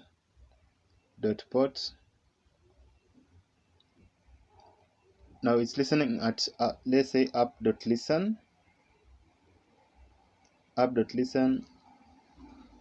port, and then it's going to be, that is console.log. It needs to log this, so it's going to be console.log server is running on port. So remember here we are using the backticks, so the server is running on port, then including now the port. If you want to know where the backtick is, you can just press Control and then the key that is below the ESC, yeah, like that. So yeah, I think like that is okay. Now let's try to save it.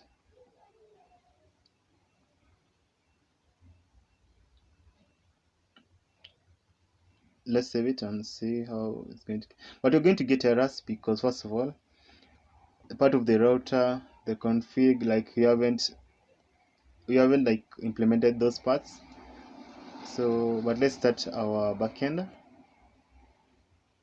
That will be the backend, and then npm start.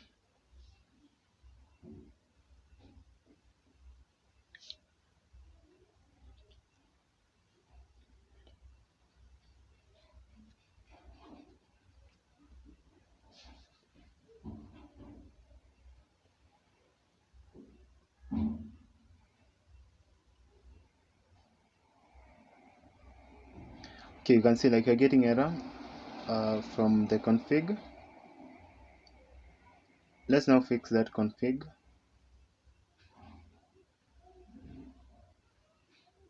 So what you can do is let's just comment it like that.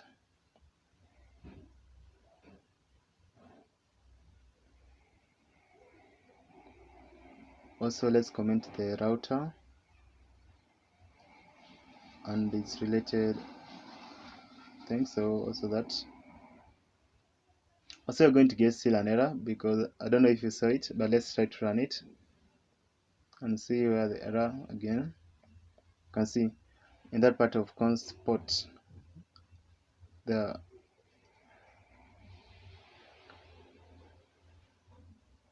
here. So what you can do here is we have two options right now. You can either comment that and then just include the port directly, or but let's just move to this in this config.js. Let's try to implement it, but let me show you how you can paste it directly. Sorry, let me show you how you can implement. Let's run the server running successfully. Let me show you how you can paste it directly. You can say here const port to be equal to 5000. Then if you run it, it's going to run successfully, but I don't want us to do that. So you can see it's running successfully. Server is running on port 5000, but I don't want us to do that. So let's move first of all to the config.js so that I can show you the way I want us to implement this part. Okay, the way I want us to implement this part. You can just uncomment the one for the config.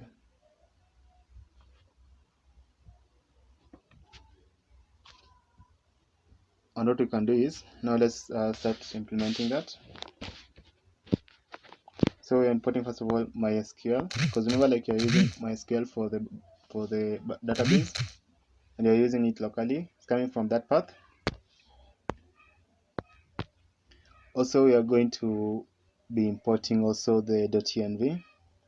This .env has a lot of things in it, important things in it, that we are going to make it later.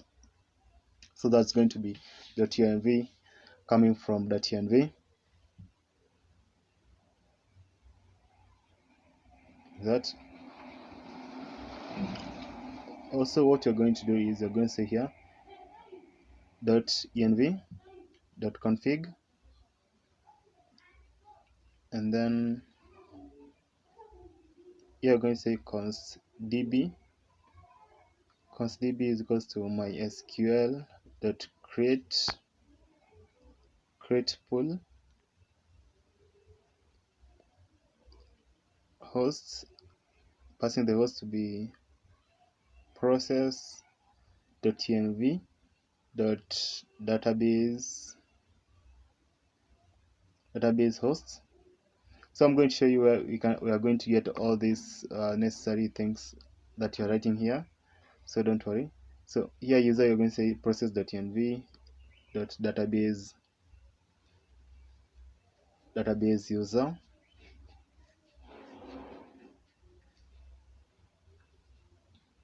So here we're going to say password to be process.env dot database password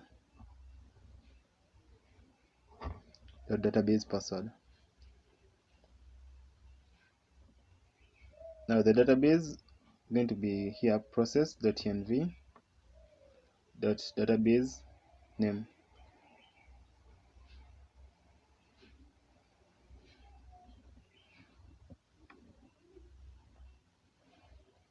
Here below, we're going to include now the database connection. Don't worry, like this thing, like the database host, user, password, and the name, I'm going to show you where you're going to get them. Okay. Now let's now try to include now the connection. So we're going to do db.getConnection, db.getConnection, then .then, and then you're passing the connection, and here we're going to console.log. If connection becomes successful, if you are connected successful to the database, then what you need is for each to display this not this text on the terminal. So it's going to display this text on the terminal. So it's going to say here, let's say console.log, then it's going to display this, which is going to be connected to the database.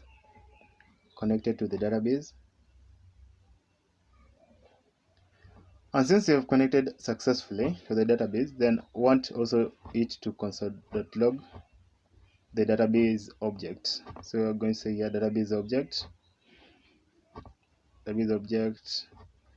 then we're passing there. Let me show you. We're passing the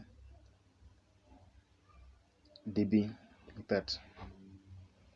So the function, this line that I've written right now, like, is still not important, but we've just included it for purpose of debugging. So its main aim is just for debugging the log of the database object. Yeah. Also, let's include now the connection.release. Okay. So in case of error connecting now to the database, so remember, like, these are try catch errors. So in case of any error, then you want it to console.log this text. So it's going to be console.error,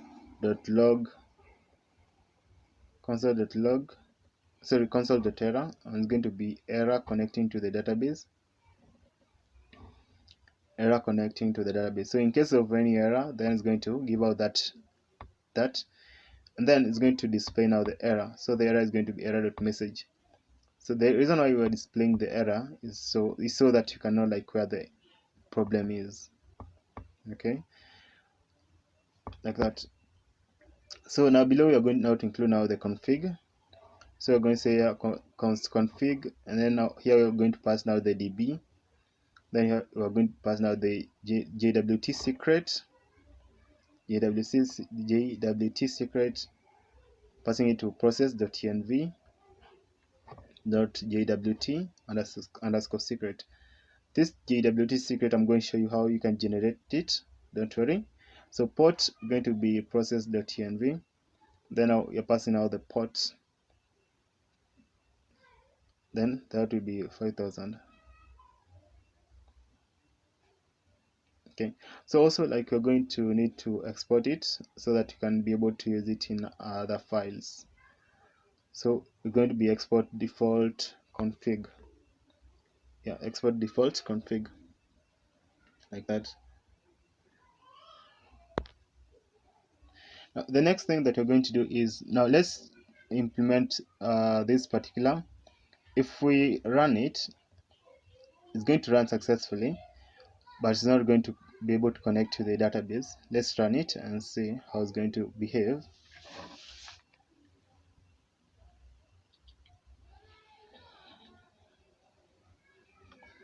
We're getting an error with the part of connection. I don't know how I included that. That line is not supposed to be there. Let's remove this line. Import connection from Mongoose. This line is not supposed to be there. Don't know how it came there. So let's save it and see.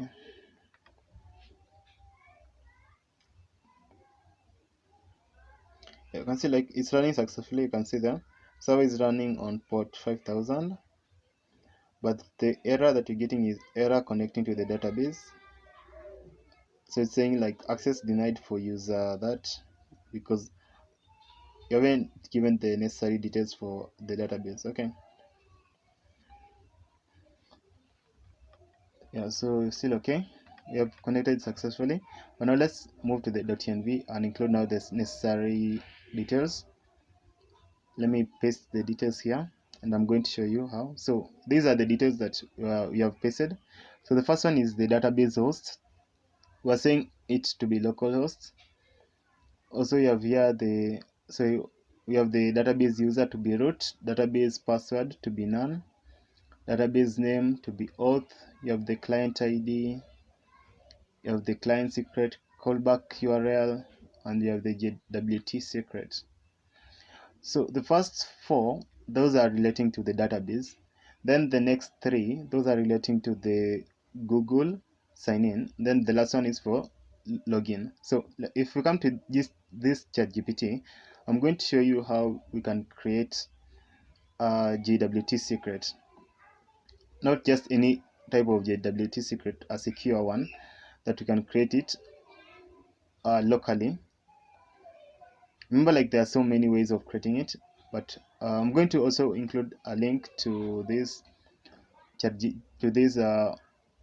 prompt that I'm using here on this ChatGPT. So let me show you how. Let's see. You can see, like, these are the different ways that you can generate the JWT secret. But these are not the easiest. But let me show you how you can create it, like, more easily.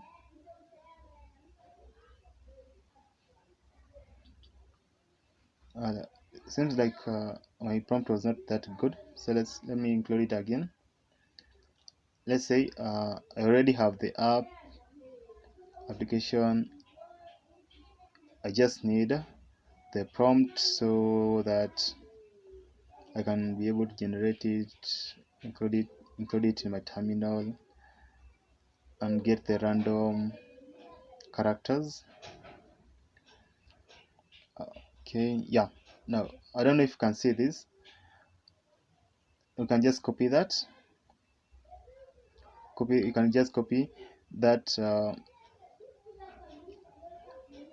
You can copy that code that JWT has given you, and after you copy that, you can now paste it in your CMD. In order to get your CMD, you can just move to the search button, on the left if you're using Windows, and then now paste that.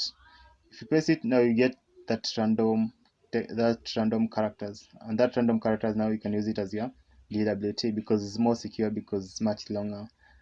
Okay, you can just copy it and then use it. So remember, like I'm going to share this part in the description. Let me just create a link. I'm going to share it, and after sharing it, you can look into it, and yeah, you can just look into it further.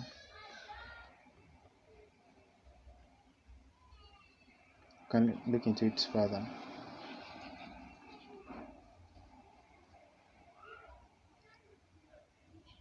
So I'm going to share the link to it.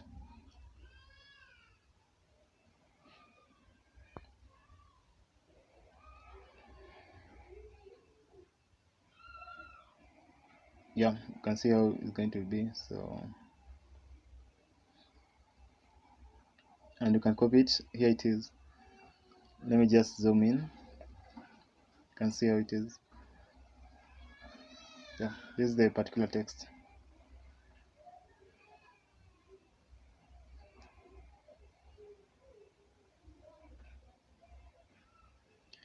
Yes, so I think you are through. Like, I think now you've understood how you can create now the JWT secret. That's how you can create the JWT secret.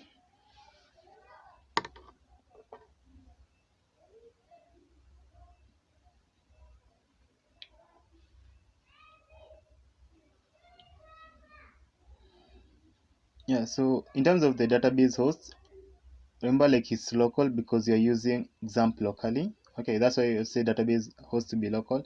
Database user, it's by default your root. Database password, I haven't included password, but if you include password in your database, remember to include it there.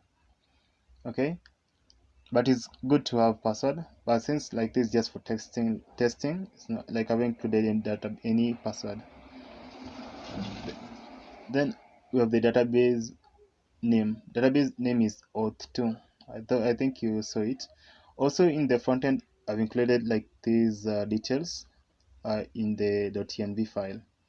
Okay, so yeah, I've included them. So that's the vit Google client ID, and that JWT. But that vit Google client ID is not a must. You can remove it, and the JWT also I've included it.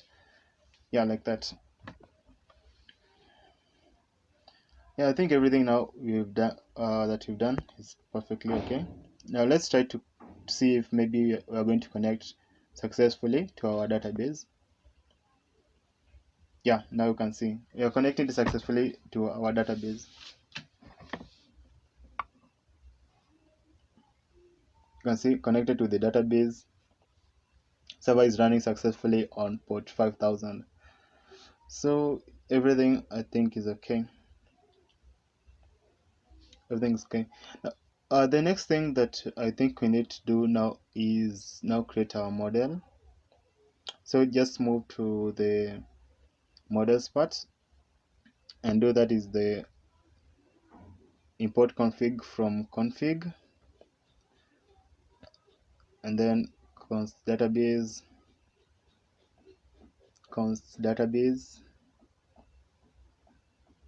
is going to be config.db. Then here you can create a function for us to create a new user. So we're going to say here export const create user. So it's an async function. And here we are passing now since it's an async function, you're passing now the full name. You're passing the full name, the email, and the password. Like that. Also, you're doing here also what you're doing is you're saying like okay, actually there's an error that I've done. These codes are supposed to be inside the user model, not inside the user router. Sorry, let's move to the user model. Sorry, you can just cut it and then now come to the user model and paste it. It's supposed to be inside here, not in the user router. like I didn't say that. Okay, so now right now we are still in the user model. This part, so we are going to do like the const and then passing the result to be await, then below it what we're going to say is db.execute. It needs to execute this, which is going to execute this command, this text, this command, which is going to be insert into users. That is the full name, email, and password. So it's going to insert into our table, which was table users, these details for the full name, email, and password.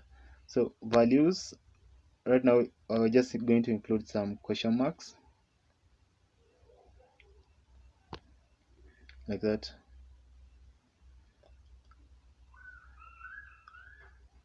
Yeah, that will be the full name, the email, and then the password. So it's going to insert those into now the database. Also, we're going to be returning now the result.insert id. Now that's function for us to create a new user. That's now the function. Another function that we need to create now is another function to get a user by email. A function to get a user by email. So here we're going to say export const. You can just say generate user email. It's not generate, get user email, and then to be async email, and then we're going to say here to be const rows to be await db.execute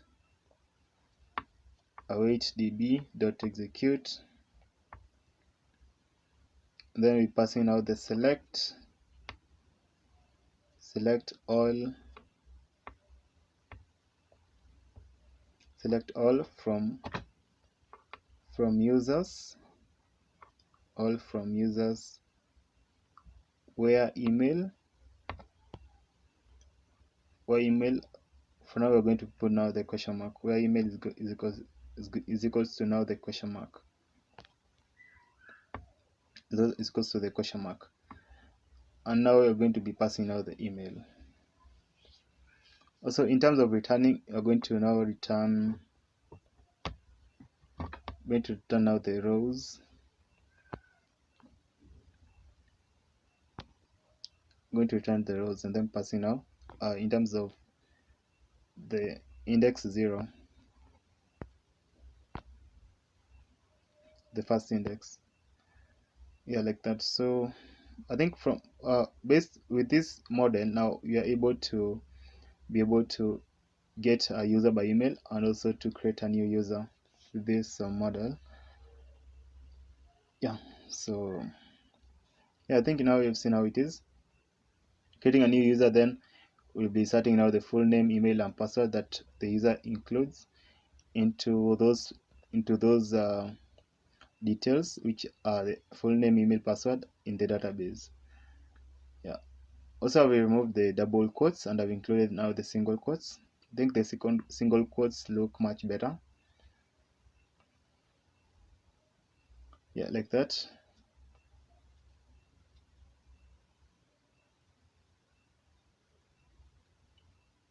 Yeah, so also still in getting a user by email, still the same, like we are selecting all from users.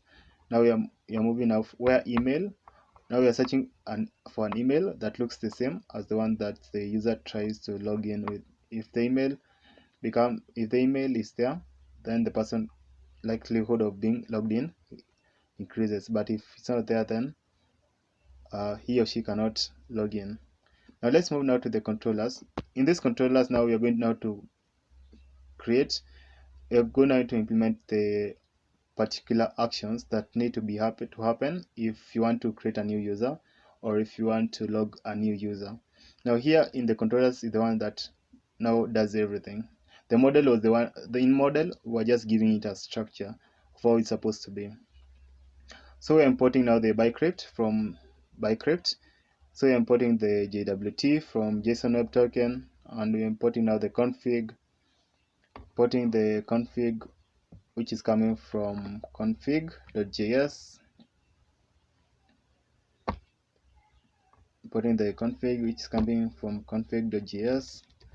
Then lastly, we're importing everything or everything that has user model from the user model. That will be from /models/user model.js. Also here, what you can do is you can do like const JWT secret. Const JWT secret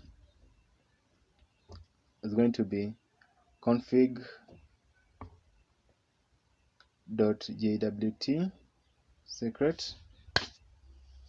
Config.jwt secret. And for us to be able to register a new user, now we're going now to create the particular actions in registering a new user. Now for registering a new user or a user, first of all you're going to say like here export const register user.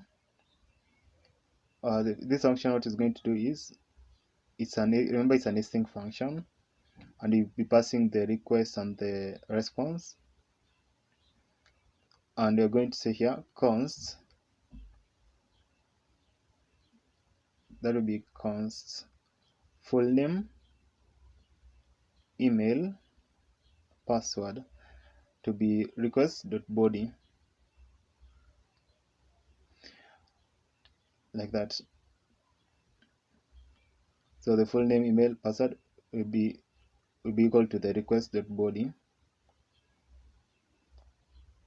Also, like for debugging purposes, you can say here, let's say just for debugging purposes, you can just log the incoming request body for debugging. You can just log that request body for just debugging purposes. So what you can do here is for debugging purposes. So what you can just do here is you can come over here and then do console.log. That will be console.log. That will be received data. Received data, and then we'll be passing that will be the request.body. The request.body.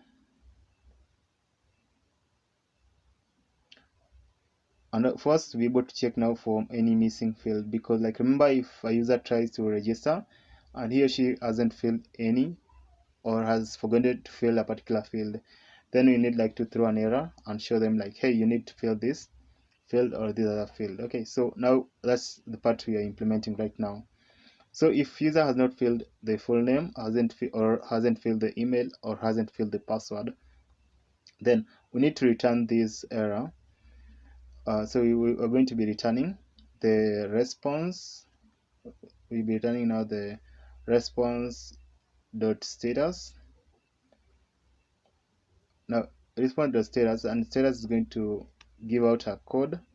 Going to give out the code for the 400. Going to give out the code 400. The code 400.json. Then now the error that is going to give out is the error is this. The error is going to be all fields are required. If in case the user fails or forgets to fill any of the required field, then he or she is going to get the error all the fields are required. Okay, like that. Also, we are going to now to include now the part of the try catch, because now remember, like we want when the password is passed, we want it to be hashed before it's stored to the database, because as I told you, like storing password row, like as raw as possible, storing password when it's raw in the database, like it's not accepted and it's not a good thing. So here we're going to do like const hash the password to be await. Then here we're going to say bycrypt dot hash.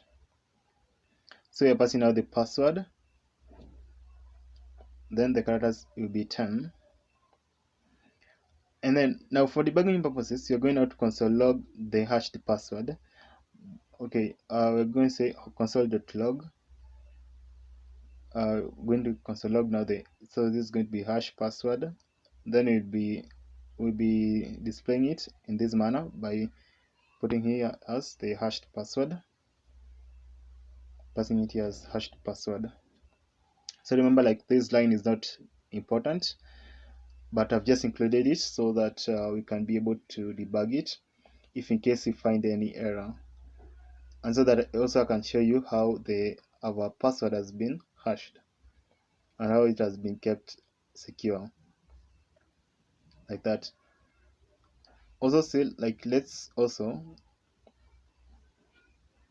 do the same for, not the same, but also for the user ID. You can do here like const user ID to be await. Then you're going to be passing now the user model,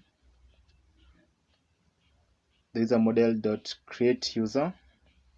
Then I will be passing now the full name, the email, and the hashed password. And also still for debugging purposes, hash password. And then also for debugging purposes, you're also going to console.log also now the user ID. We're going to say here user ID, then maybe user ID, then giving out the particular user ID, giving out now the particular user ID. Yeah.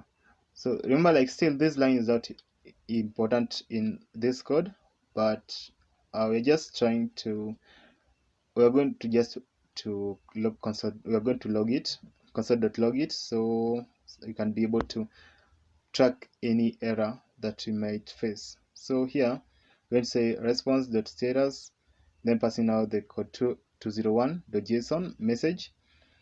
The message is going to be user registered successfully. That is, if user has included now all the necessary fields, and if they are unique, then he or she can register successfully. And we're passing there the user ID. Now, yeah, and remember, like this was a try cache function, so we will include the cache, and we'll be passing now the error. So you're going to console.error. Let's say there console.error. Now we're going to be passing out this. So we're going to say registration error, then that will be error. So the main aim of this is we are debugging the log registration error, but still remember, like this line is not important. Okay, this one that I'm writing right now, just for debugging purposes. So for debugging purpose, by logging the registration from registration error. Okay. Also, we're going to say here response.status, and we'll be passing now the 500, the code 500 to JSON. So the particular error is going to be here, user registration failed. If the user registration will fail, so user registration failed. So if the user registration failed, then we'll need to give out now the particular error. So we're going to say here details will be error dot message, like that.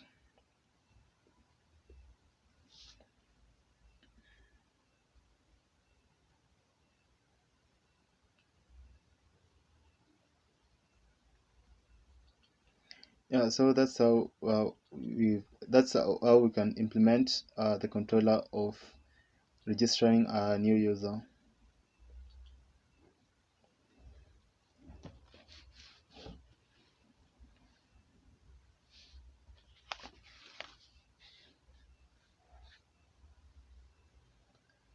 Yeah, so that's how it was.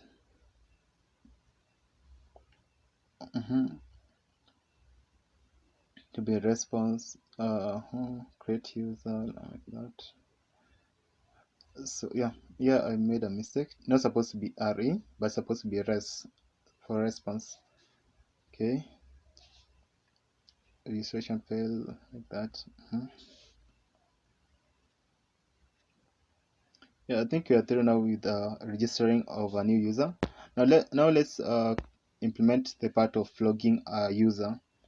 Because now remember, in logging a new user, then you're going to say here export const login user, and still it's an async function. So it's going to be async, and you're passing now the request and the response. Request and the response. And then now we're going to say here const. Now we're just passing now the email, const email, then password. Going to be request.body. Again, here we can just log the incoming request body for debugging. For debugging purposes, you can just log this. So you can say here log the incoming request body for debugging purposes. Can include this line. You can say here console.log to be login data. Login data, and we'll be passing out the request.body like that. Also, like for us to be able to check now the missing field, because like remember for checking of missing fields like is very important. It helps you to prevent like someone from abusing your application. Okay, so let's say if there is no email or there is no password, then it needs to give out this error. So it's going to return that will be a response.status 400.json, then to give this error all fields, let's say all fields are required. Going to give out that error, all fields are required.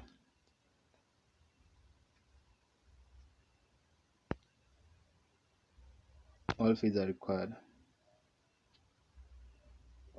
like that. If maybe the person has not included either email or password, then he or she will get that error.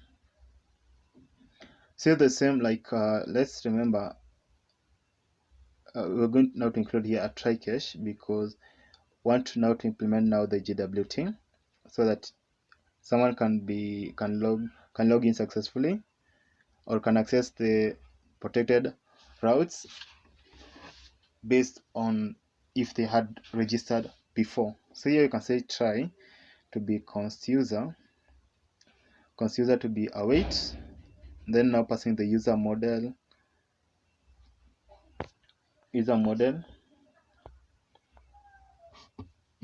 dot get user by email, then passing out the email. Now we can console log it, so we are going to say here console.log user found, console.log user found, console.log user found, then now passing the user,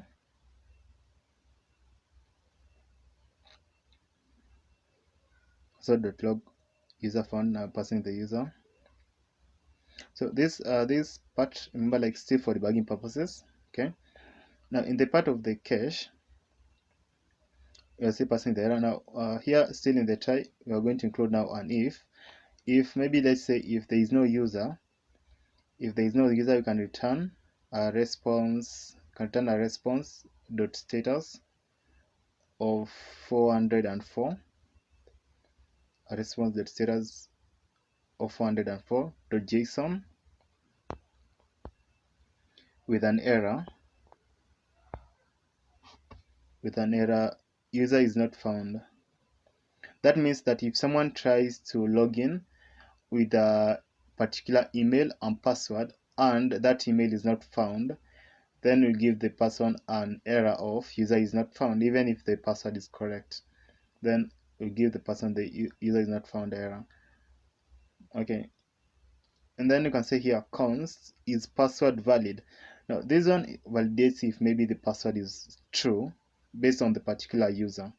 So const is password valid to be await, then bycrypt dot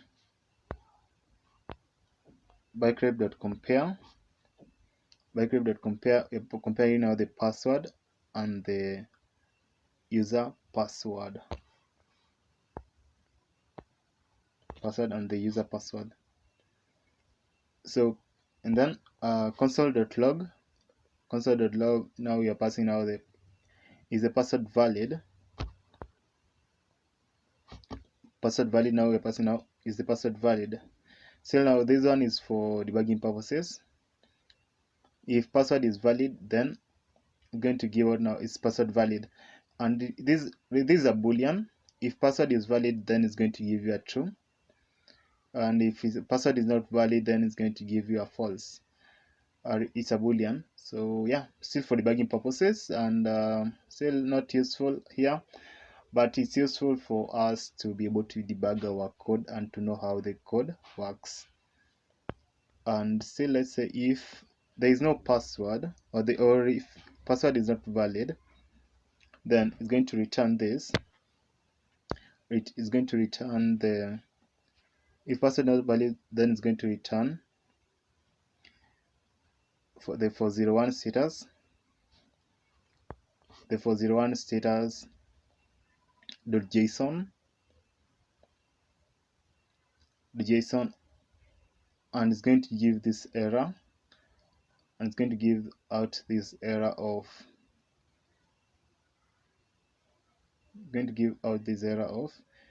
invalid password, to give out this error of invalid password.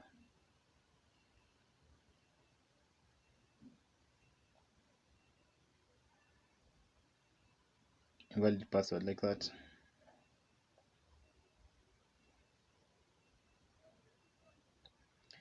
Yeah, so yeah, if you include a wrong password, then you get that error. Also, like we need to be able to check if the JWT secret is properly loaded. We need to check if the JWT secret is properly loaded. So we're going to include here an if else that is if statement that has a try catch, so as to be able to check the JWT secret. So here we're going to do is if there is no JWT, secret, then we're going to console.error, not console.error. JWT secret is not found. And we're going now to return the response.status,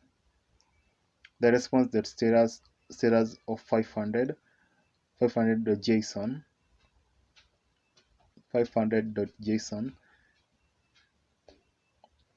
Then now the error is going to be internal server error. If the JWT secret is not found. So like that. But if it is there, then this part below is going now to execute, which is going to be const token to be JWT.sign,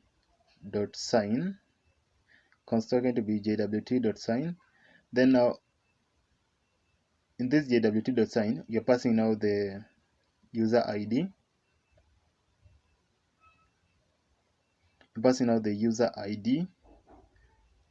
Which is going to be user.id. again, also we are passing now the JWT secret, user.id. Then we're passing again the JWT secret. Let's see here, JWT secret,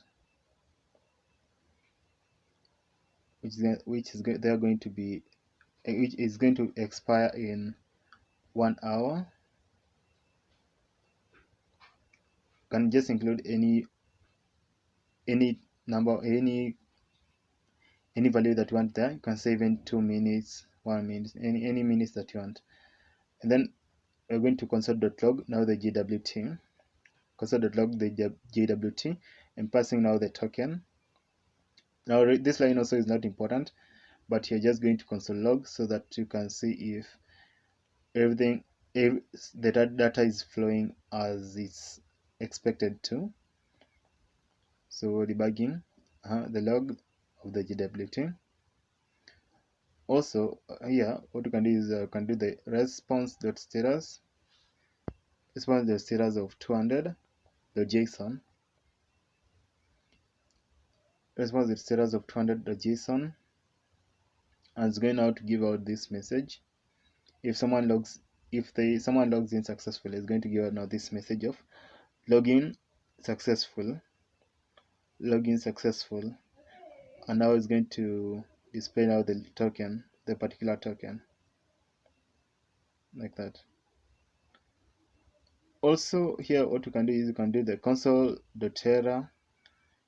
Then here, in case of any error, so we're going to say here we're going to say here login error.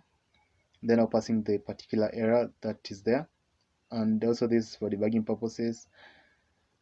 And then let's just put here some comments. You can say here, see, let me just include here the comments so you can know what this code does. Use for debugging purposes, but it's not a must. Also here below, what you can do is you can do the response.status to be 500.json. Then in case of this error, so you can say the error that is going to be login failed, login failed,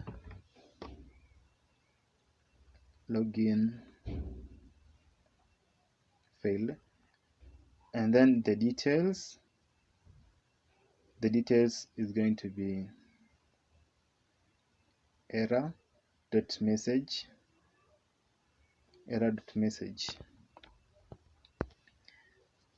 Yeah, I think from there we are through now with our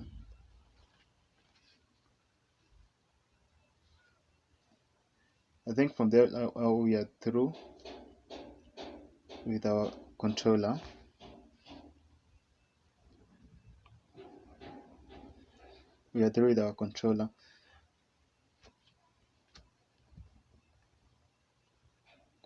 Now I think the next thing that you can do is now let's go now to the router. I think you've understood how everything works, so yeah, you can just take a look at it. Then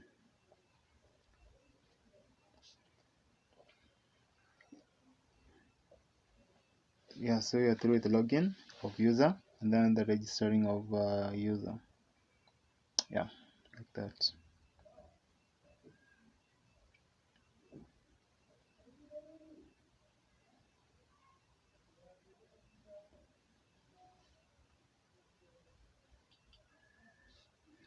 Yeah, so let's move now to the router, the user router.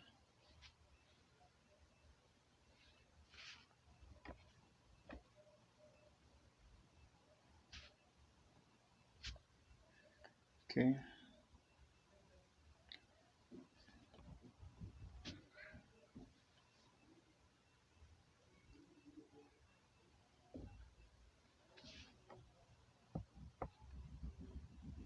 Yeah, so there is a router. So we're importing first of all Express, coming from Express, and also say let's import also Also, let's import the register user and the login user. The register user and the login user, and the login user, they are coming from the controllers. Register user and the login user coming from the controllers, like that.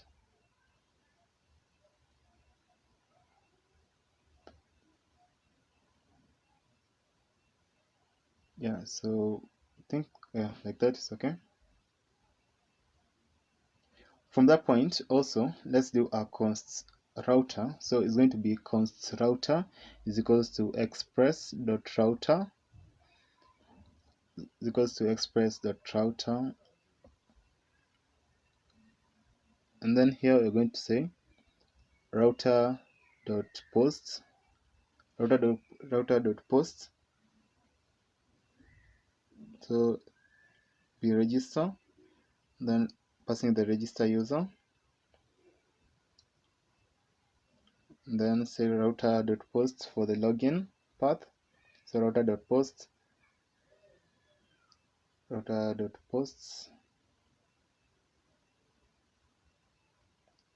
then including the login,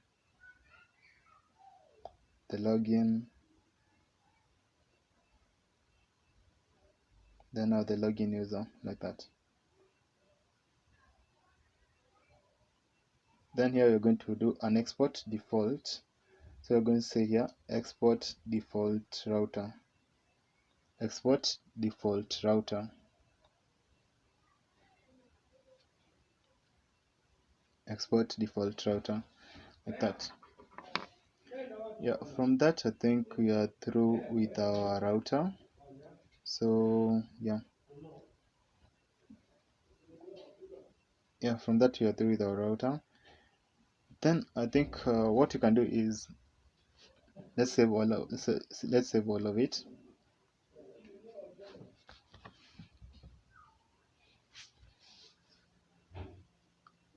And then now let's try to see if everything works perfectly.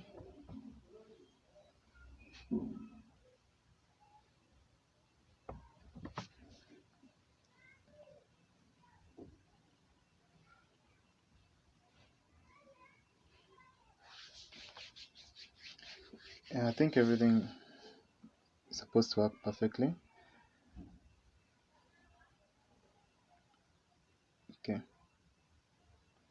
Okay, so let's just wait.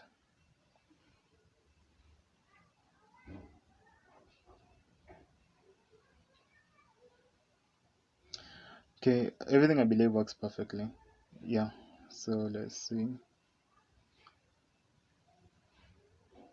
Yeah, you can see everything now works perfectly. So from this point, I think now we can move now to the middleware, to our auth middleware. Let's now move to our auth middleware so that you can include all the necessary middleware, middleware for helping us to control any errors that we might face or that we might find. Now in this auth middleware, what you can do is, let's start here. We're going to, first of all, the main aim of this middleware is just to help us in controlling any errors. So we are importing JWT, which is coming from JSON Web Token, and also we're going to need to import the .env coming from .env. .env is coming from .env, like that, and still the same here. We're going to say .env.config, .env.config. And here we're going now to create the function that is going to be export const, let's say protect, we just call it protect, and then passing the request, the response, and then the next. That. Then here we're going to say let token to be if request dot headers dot authorization if request.headers.authorization and request and request.authorization dot starts with, let's say, bearer,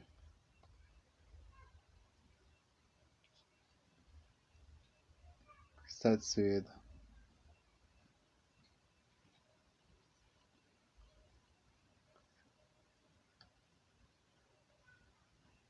bearer, like that. So also here we're going to include now the try cache.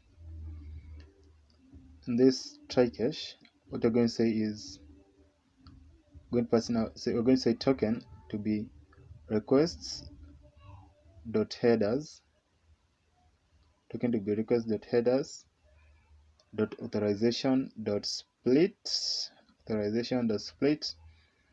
then passing now the empty quotes, and then passing out the index 1, like that. Then here const decoded to be JWT dot verify, then now passing now the token, and then process.env token, and then process.env .jwt secret.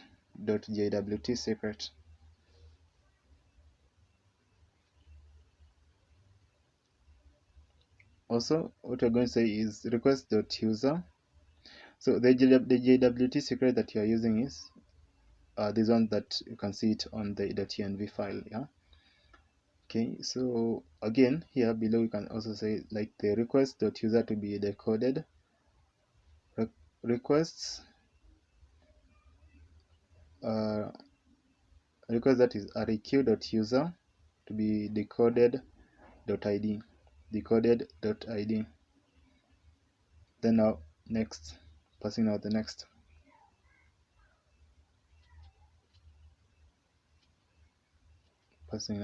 Okay. Now in the cache, what you can do is you can do the response.status for 01, then the JSON. Now this message passing now, in case of that error, then we're going to pass this message, not authorized, and then token failed. Okay, not authorized, and then the token is failed. And then also what we are going to need to do is we're going to include an if there is no token, then to be response.status for 01.json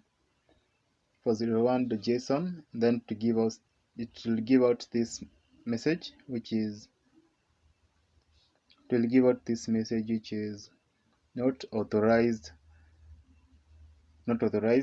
and then no token, like that. Okay. Yeah, so I think so we are through now with our middleware, we are through with our backend.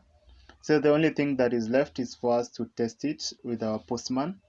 So the next thing is testing it with our Postman, and then connecting it with the backend, and our application will be done. So the only thing, okay, so let's in the index.js, there are some details that we needed to include in this index.js because I had commented it here in the middleware.log request. So we're going to include them here right now. Don't know if you can remember them. So these are the ones that this one relates with the middleware. So we're going to include them right now because right now we just finished making the middleware. So we're saying the app.use request response next, then your console.logging, that is the request method,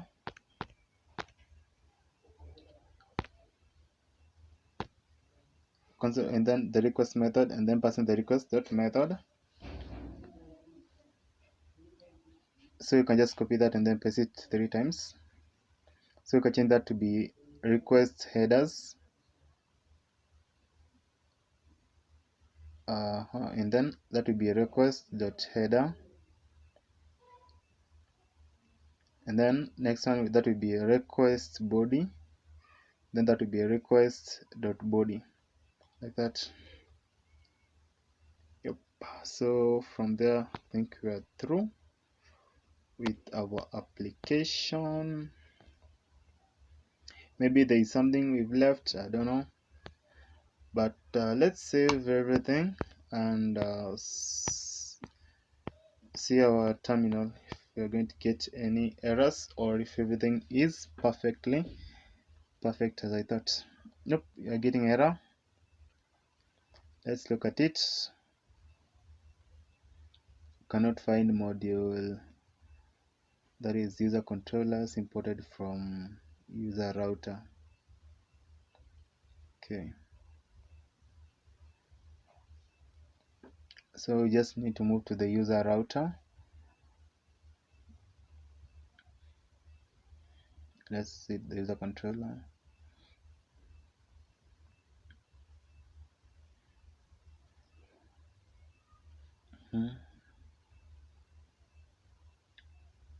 Okay, user router. Yeah, so yeah, you can see like I had forgotten to include the .js extension, but right now I've included it. Now let's look into all the other files, see if maybe I had forgotten to include into the .js extension, and so that you can try to rectify it and avoid any errors in future.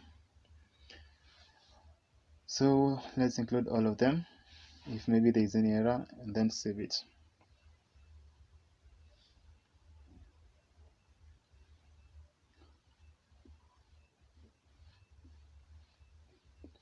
Let's solve that.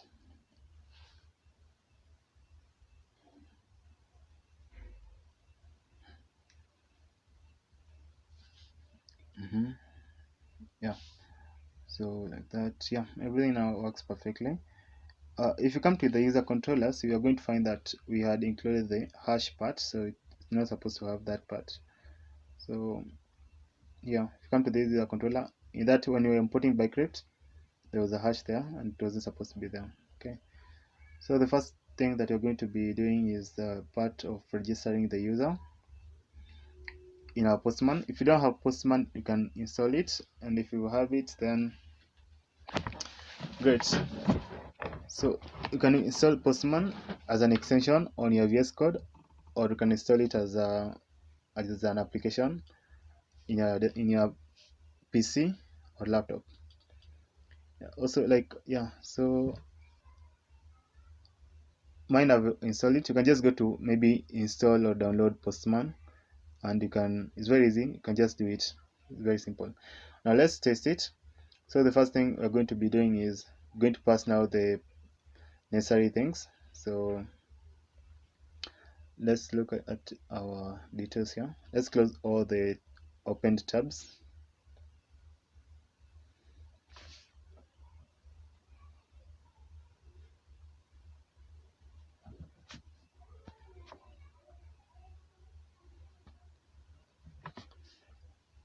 Okay, and then zoom in. So let me show you how this has come to pass. So we are saying localhost is 5000. Let's start here. So let's see, localhost is 5000, and then you have API /users/register. So we've started with that register because it's the first one in the router part. You can see. So also you need to make sure that after, if you come, you need to come to the row in the body part, choose row and then choose the JSON. Then you can include the details as you can see, as I've done it on the screen. So you can include like that. So the first thing you're going to do is we are in the register part. So we are going to require to include the full name, the email, the full name, email, and then the password. So let's just include some random data. So full name, you can just give some random data, some random name, so as to test it.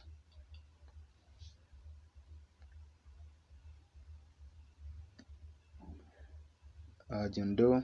Email, you can just include something else, something random.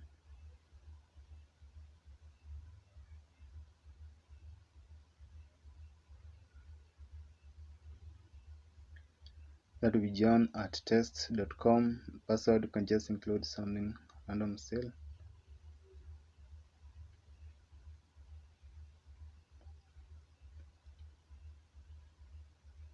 Let's say that. Okay. Okay, now let's send it.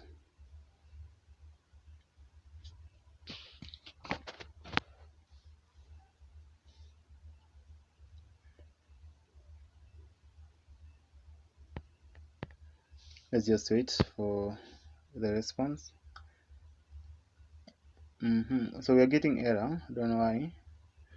We're getting, so it's saying like user registration failed. Database details.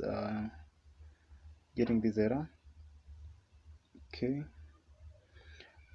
This error obviously is coming from the controller's part, if I'm not wrong. Also let's come to our, I believe, to our controller. Okay, .env, I believe it's okay. But this error I believe is coming from the controller.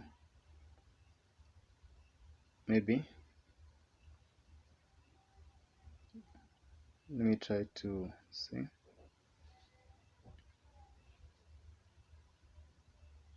Let's see. User registration failed. No database selected. Oh no, that error is coming from the config.js. Yeah, not controller, the config.js. Because remember I told you that the config.js is the one that deals with the database connection. Yeah. Yeah, it's coming obviously from the config.js. So config.js, let's come into it. Coming from this part. So this part is the one that has the error. That's why like cannot communicate with our database. But as you can see, like we've included all the details for connecting with the database. You can see we have everything on our .env, and also we have imported it into the config.js. So let's see and try to debug if maybe there is any error. Let's look at it. Yeah, right now it's okay. So yeah, so the error was, let me show you. So let's try put here another detail. Let's say do, and then include here another email and password. You can see there user registered successfully, and then you have the user ID too. So let's include another last one just for testing purposes. You can say here, let's say coding with Brian. Then you can say here, you can say brian@test.com. Then include here some random password, some zeros, and then paste it. You can see user registered successfully. So the error was with this login, with this config. So if you refresh our database, you can see that, let's see, let's wait 1 minute. You can see like, yeah, here are all the data that you have included it from our Postman. You can see now that means the backend is working perfectly as we anticipated it to. So the database is working perfectly. You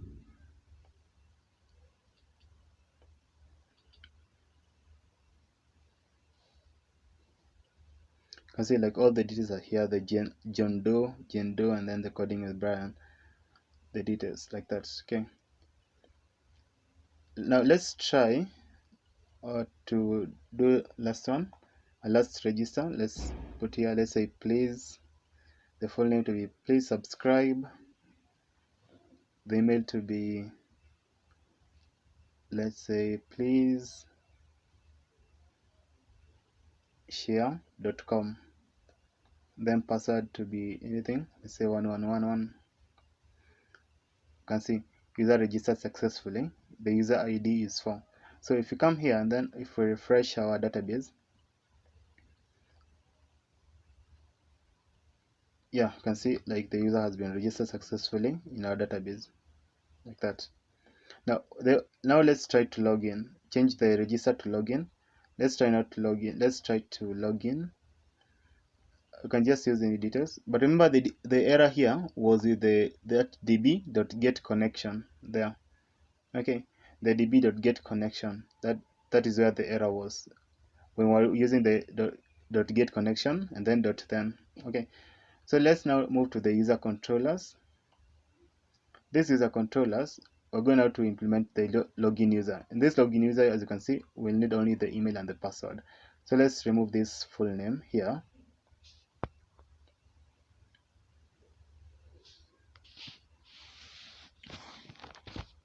Now let's remove the full name. Let's try. Yeah, you can see like you have logged in successfully from that. Yeah, let's now try to log in again as another user. Let's say Brian at, it was at test.com. Yeah, test.com, and the password was, I think, 0, like that. You can see, and each time like a token is generated, and these tokens, like, they are unique. You can see if I include a wrong password, you're getting the error invalid password, and if the password is correct but the user, if I include a wrong email, you're getting this error, user is not found, like that. That's how this program works. If you just include any error in terms of email, it will give you an error, user not found. If we give an error in terms of password, it will tell you like password is not valid or password is wrong. But if you include everything right, then you're able to log in successfully. Now let's close everything, and then now let's go to our register. Remember, like, what we did is we had already imported Axios in our register, and Axios is the one that connects our frontend with the backend. So this line of code that you see here, this one here, is the one that connects our frontend with the backend. Okay, still the same as we have done the same also in this login. Yeah, so it still connects our frontend with the backend. That's how we have done it. Now let's now try to see if you can, this data really is being sent successfully from the front end and to the backend, from front end to backend. So you can just include here some, let's try to log in with our previous email, which was brian at test.com. Password was 4 zeros, then login. Let's just wait.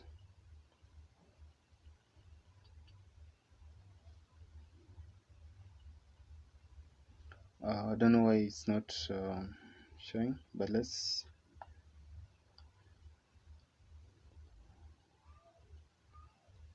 okay, let's try to register. Then password, let's say password to be that, and then register. Don't know, I think everything is okay.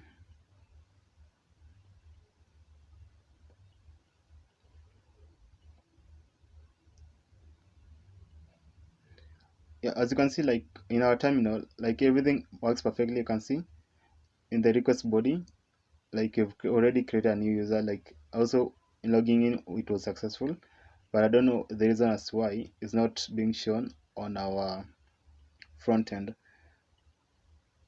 But I think it's just the browser, maybe the browser that has the problem. Okay, so let's try also to register a new user again. Let's say maybe 1@gmail.com, like that, and email to be, let's say 1 to be the full name, password to be just random password, that, register.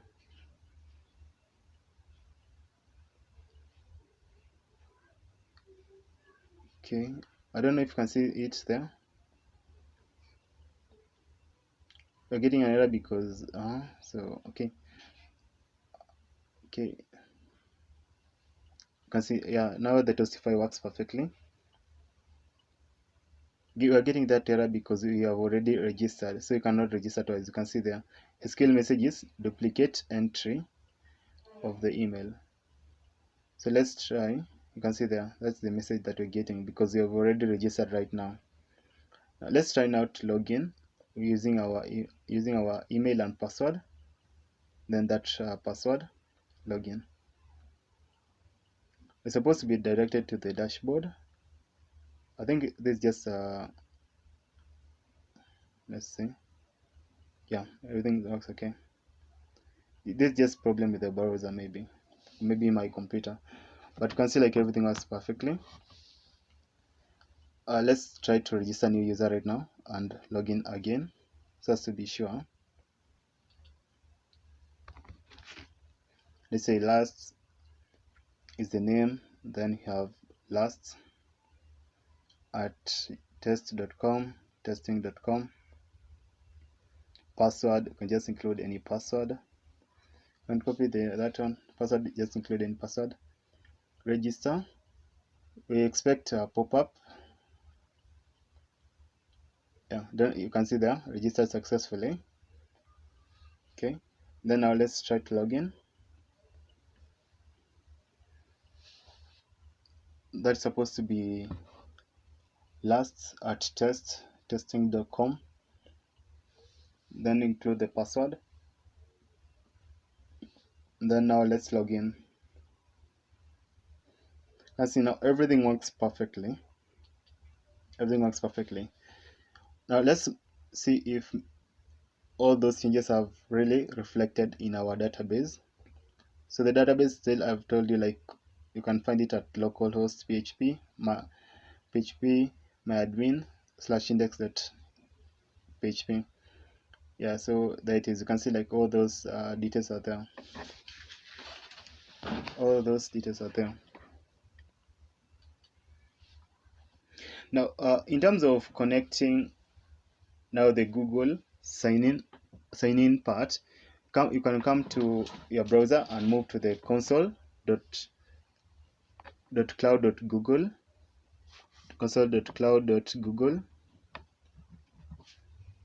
and this console.cloud.google.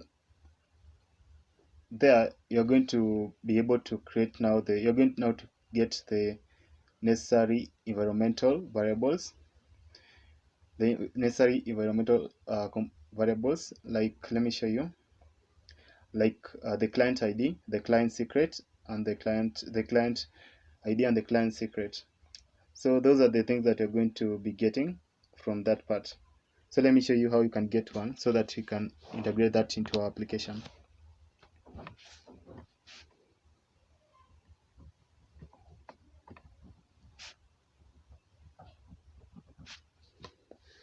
So after coming to console.cloud.google, you can register and start and create a new project. So you can come to this point. From this point, what you can do is, you can see like I have some different projects here. These are all the projects that I have, but I'm going to create a new project just to show you how you can be able to get the necessary client ID and the client secret to incorporate it into your application.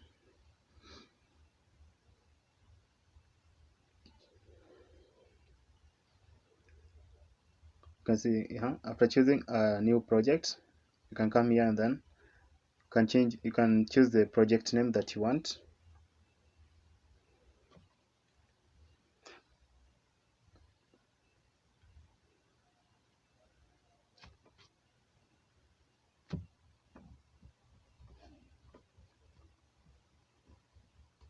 You can choose any name that you want.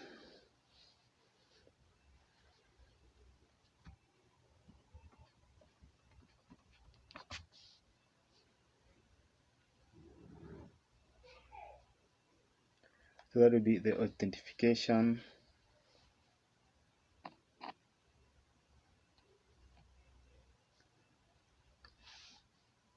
Okay, like that.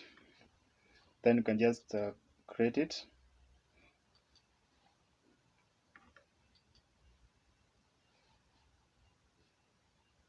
So you can see like, yeah, we've created now that new project.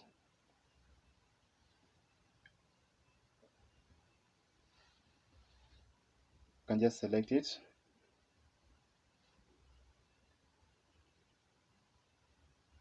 Here I want us to come to the APIs and services, to that sidebar in which has the API and services.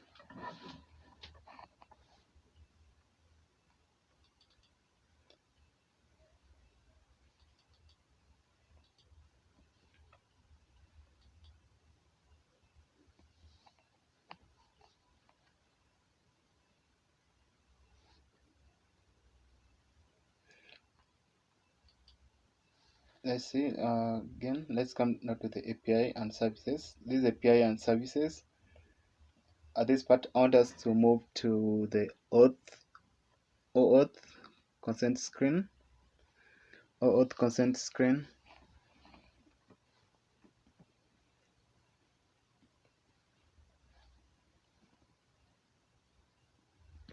In this OAuth consent screen, now we are going to start filling these details. So let's start. The first one, you can choose the external, user type to be external, and then create.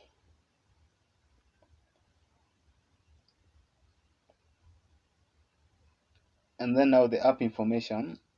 The first thing is this shows the consent screen and helps the user know who you are and who you are and the contact, and to be able to contact you. So app name can just say testing. Here you can just choose the email. The default email is the one that you have used in signing into it. Because remember, like, you cannot like create a new project here inside the Google Cloud, inside this console.google cloud, without having signed up. Okay, so here in the app logo, you can choose a logo if you want to, but as for me, I'm not going to choose any logo. But if you press that browse, you can choose any logo that you want. You can choose any logo that you want. If you want to choose a logo, you can choose it, but I'm not going to choose any logo. Also, let's come to the app domain. This app domain,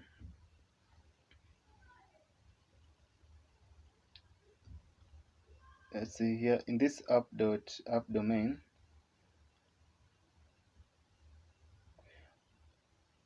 we can include this one.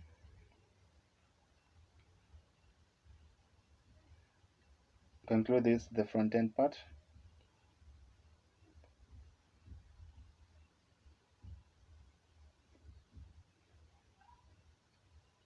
You can include that localhost, and then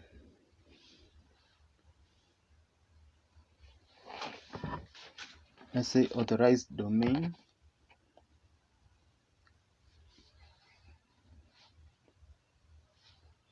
Here in the authorized, you can say add domain. Here in add domain, you can just write localhost, but here let's just write example.com.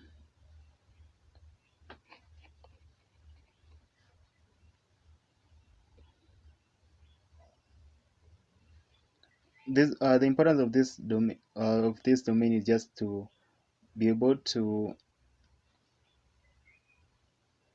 give an authorized to the particular domain that can be able to sign in user. So here you can just say example.com.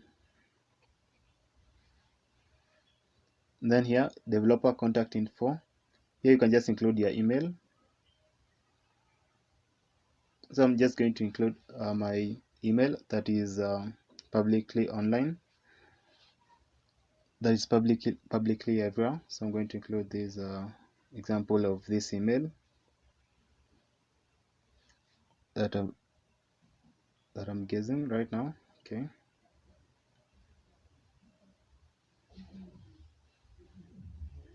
Save and continue. The next one is the scopes.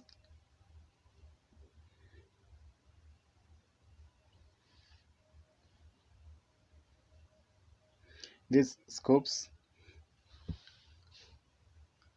are the ones that give you the necessary, that really give you the necessary data that you want. The necessary, like it just gives the tells the user the necessary data that your application wants. Okay, so you can just continue and then move to these test users. These test users, you can press the add users, and here you can add all the emails of the people who you are going to be using your application, or people who you want to use the application. Okay, but remember, like this process is very easy. You can use it also, like there's so many ways of including an social media or logging in or register.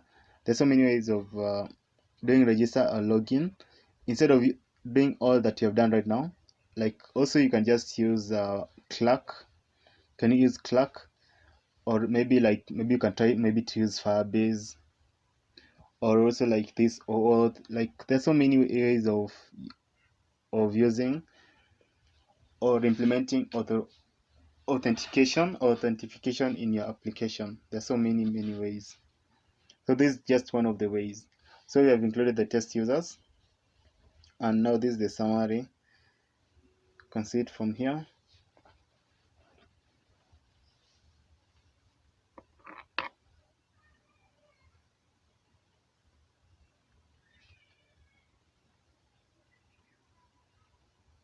Yeah, so from this point, in this part of the scopes, you are going to, the only scopes that you want is you want the three. So you are going to choose the first three, which is that first, second, and then the three.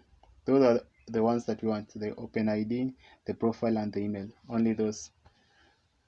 So you can just choose that and then press the.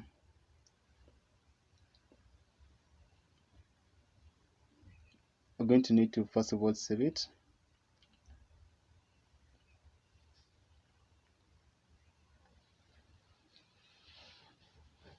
Let's use it again and save it.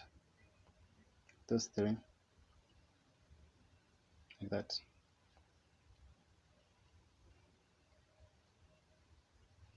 Save and continue.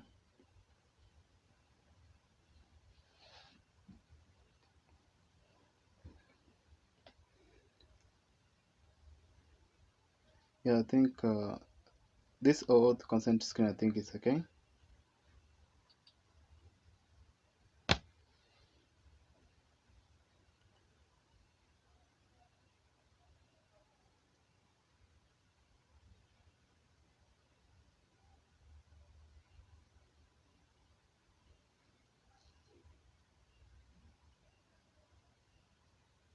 Okay, so here I told you, like, just include the local host. Yeah, so don't include this HTTP now. But let's just leave the example.com to remain like that. So that is example.com for it to remain like that. Then yeah, I think we are through. Even I don't know what I'm doing here because we have filled all the necessary information. But let me just check it so that to be sure. Okay, I just check it so as to be sure that we filled everything. But I think you have filled everything.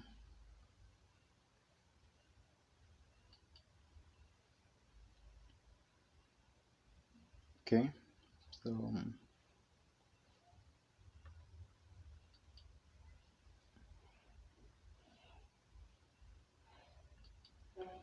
just save and continue. The test users, you've included all those test users. Yeah, save and continue. And then in this summary, you can just press the back to dashboard, because I think everything has been filled okay.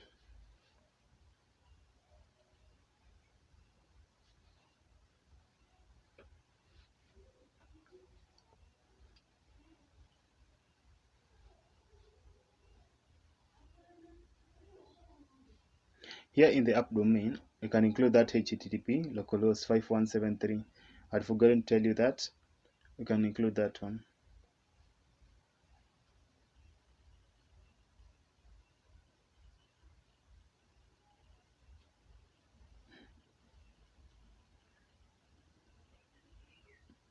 Yeah, so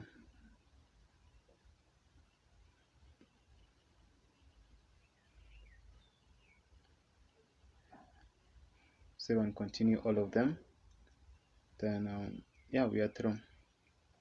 Back to dashboard. From this dashboard, what you want is you want the secret, the client ID, and the client secret. Those are the two things that we want. So after having pressed that, now let's go to the credentials part. Let's move to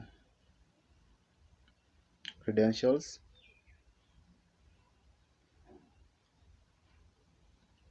After moving to this credentials, I want us to come to this part of press this create credentials. This create credentials. Here you're going to now select the OAuth client ID. OAuth client ID. This OAuth client ID can come here and then select the web application. And then just leave the name to be like that, or you can change it if you want, but it doesn't matter that much. And then create.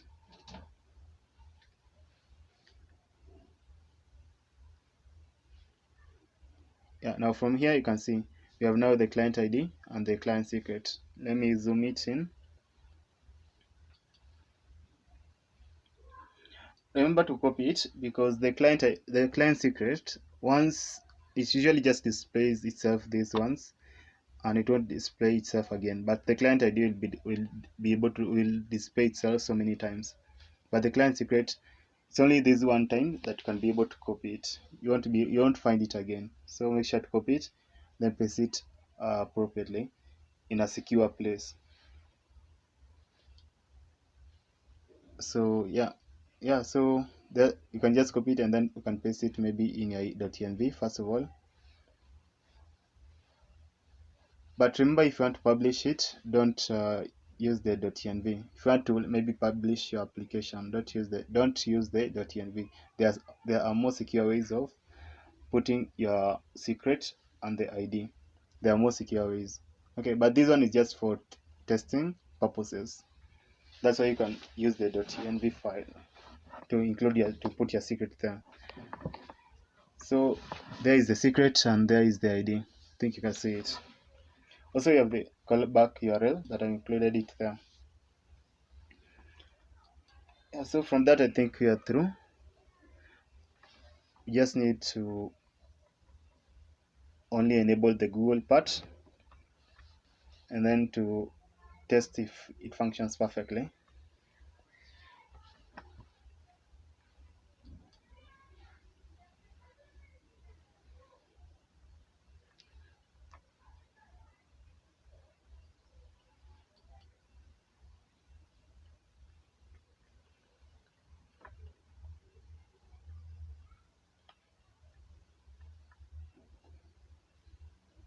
Now let's come to register and then uncomment this part of the Google.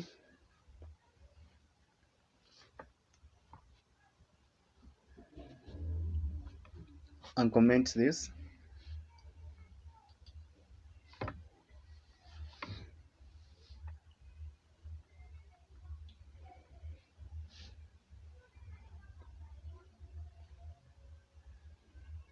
So there's one thing I have forgotten to tell you. Let me show you. Okay, so let's come to this part. I want us to see if maybe if that Google part is going to be displaying itself perfectly or correctly. So after having uncommented it, so let's just remove it from having been commented. So let's uncomment it, and then also let's come to the button itself here below. Here the button below. Let's uncomment it, uncomment.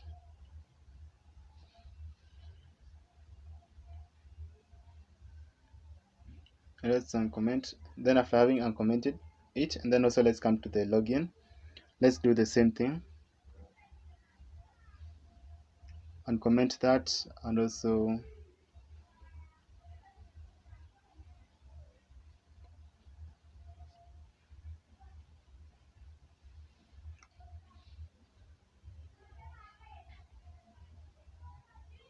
uncomment that, like that.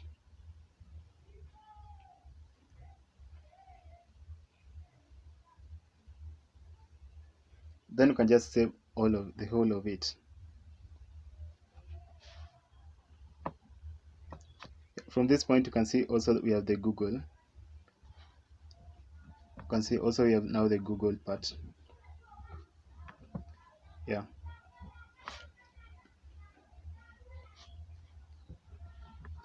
Yeah, you can see like everything is functioning perfectly up to the point that I told you we're going to reach. Yeah, so I hope like this video has been helpful. So you can just see, and I hope like you've learned a little bit of maybe one or two things. Maybe is how you're structuring, maybe how you're structuring your folders, or maybe how to get your JWT secret, or just anything. I hope you just learned one thing or another. There's one error that you, or one thing that you had done. If you come to that is OAuth consent screen. If you come to this part, let me show you. This the authorized domain. Change it to be localhost.com. Don't put it as example.com. Okay, localhost.com. But the other things remain the same. Okay, that was just the one error. Yeah, so like I think we are through with this video. Please, like, you guys, if you like this video, please don't forget to like and subscribe. Like, this video really, they take a lot of time for one to make. And yeah, so I'm going to continue making very nice videos up to you. So this video I made it because so many people were telling me like they were having errors connecting to, or having errors with authentication in my applications, and I just thought that maybe it will be helpful to you guys. If you like, please don't forget to like and subscribe. Thank you guys, until next time, bye. So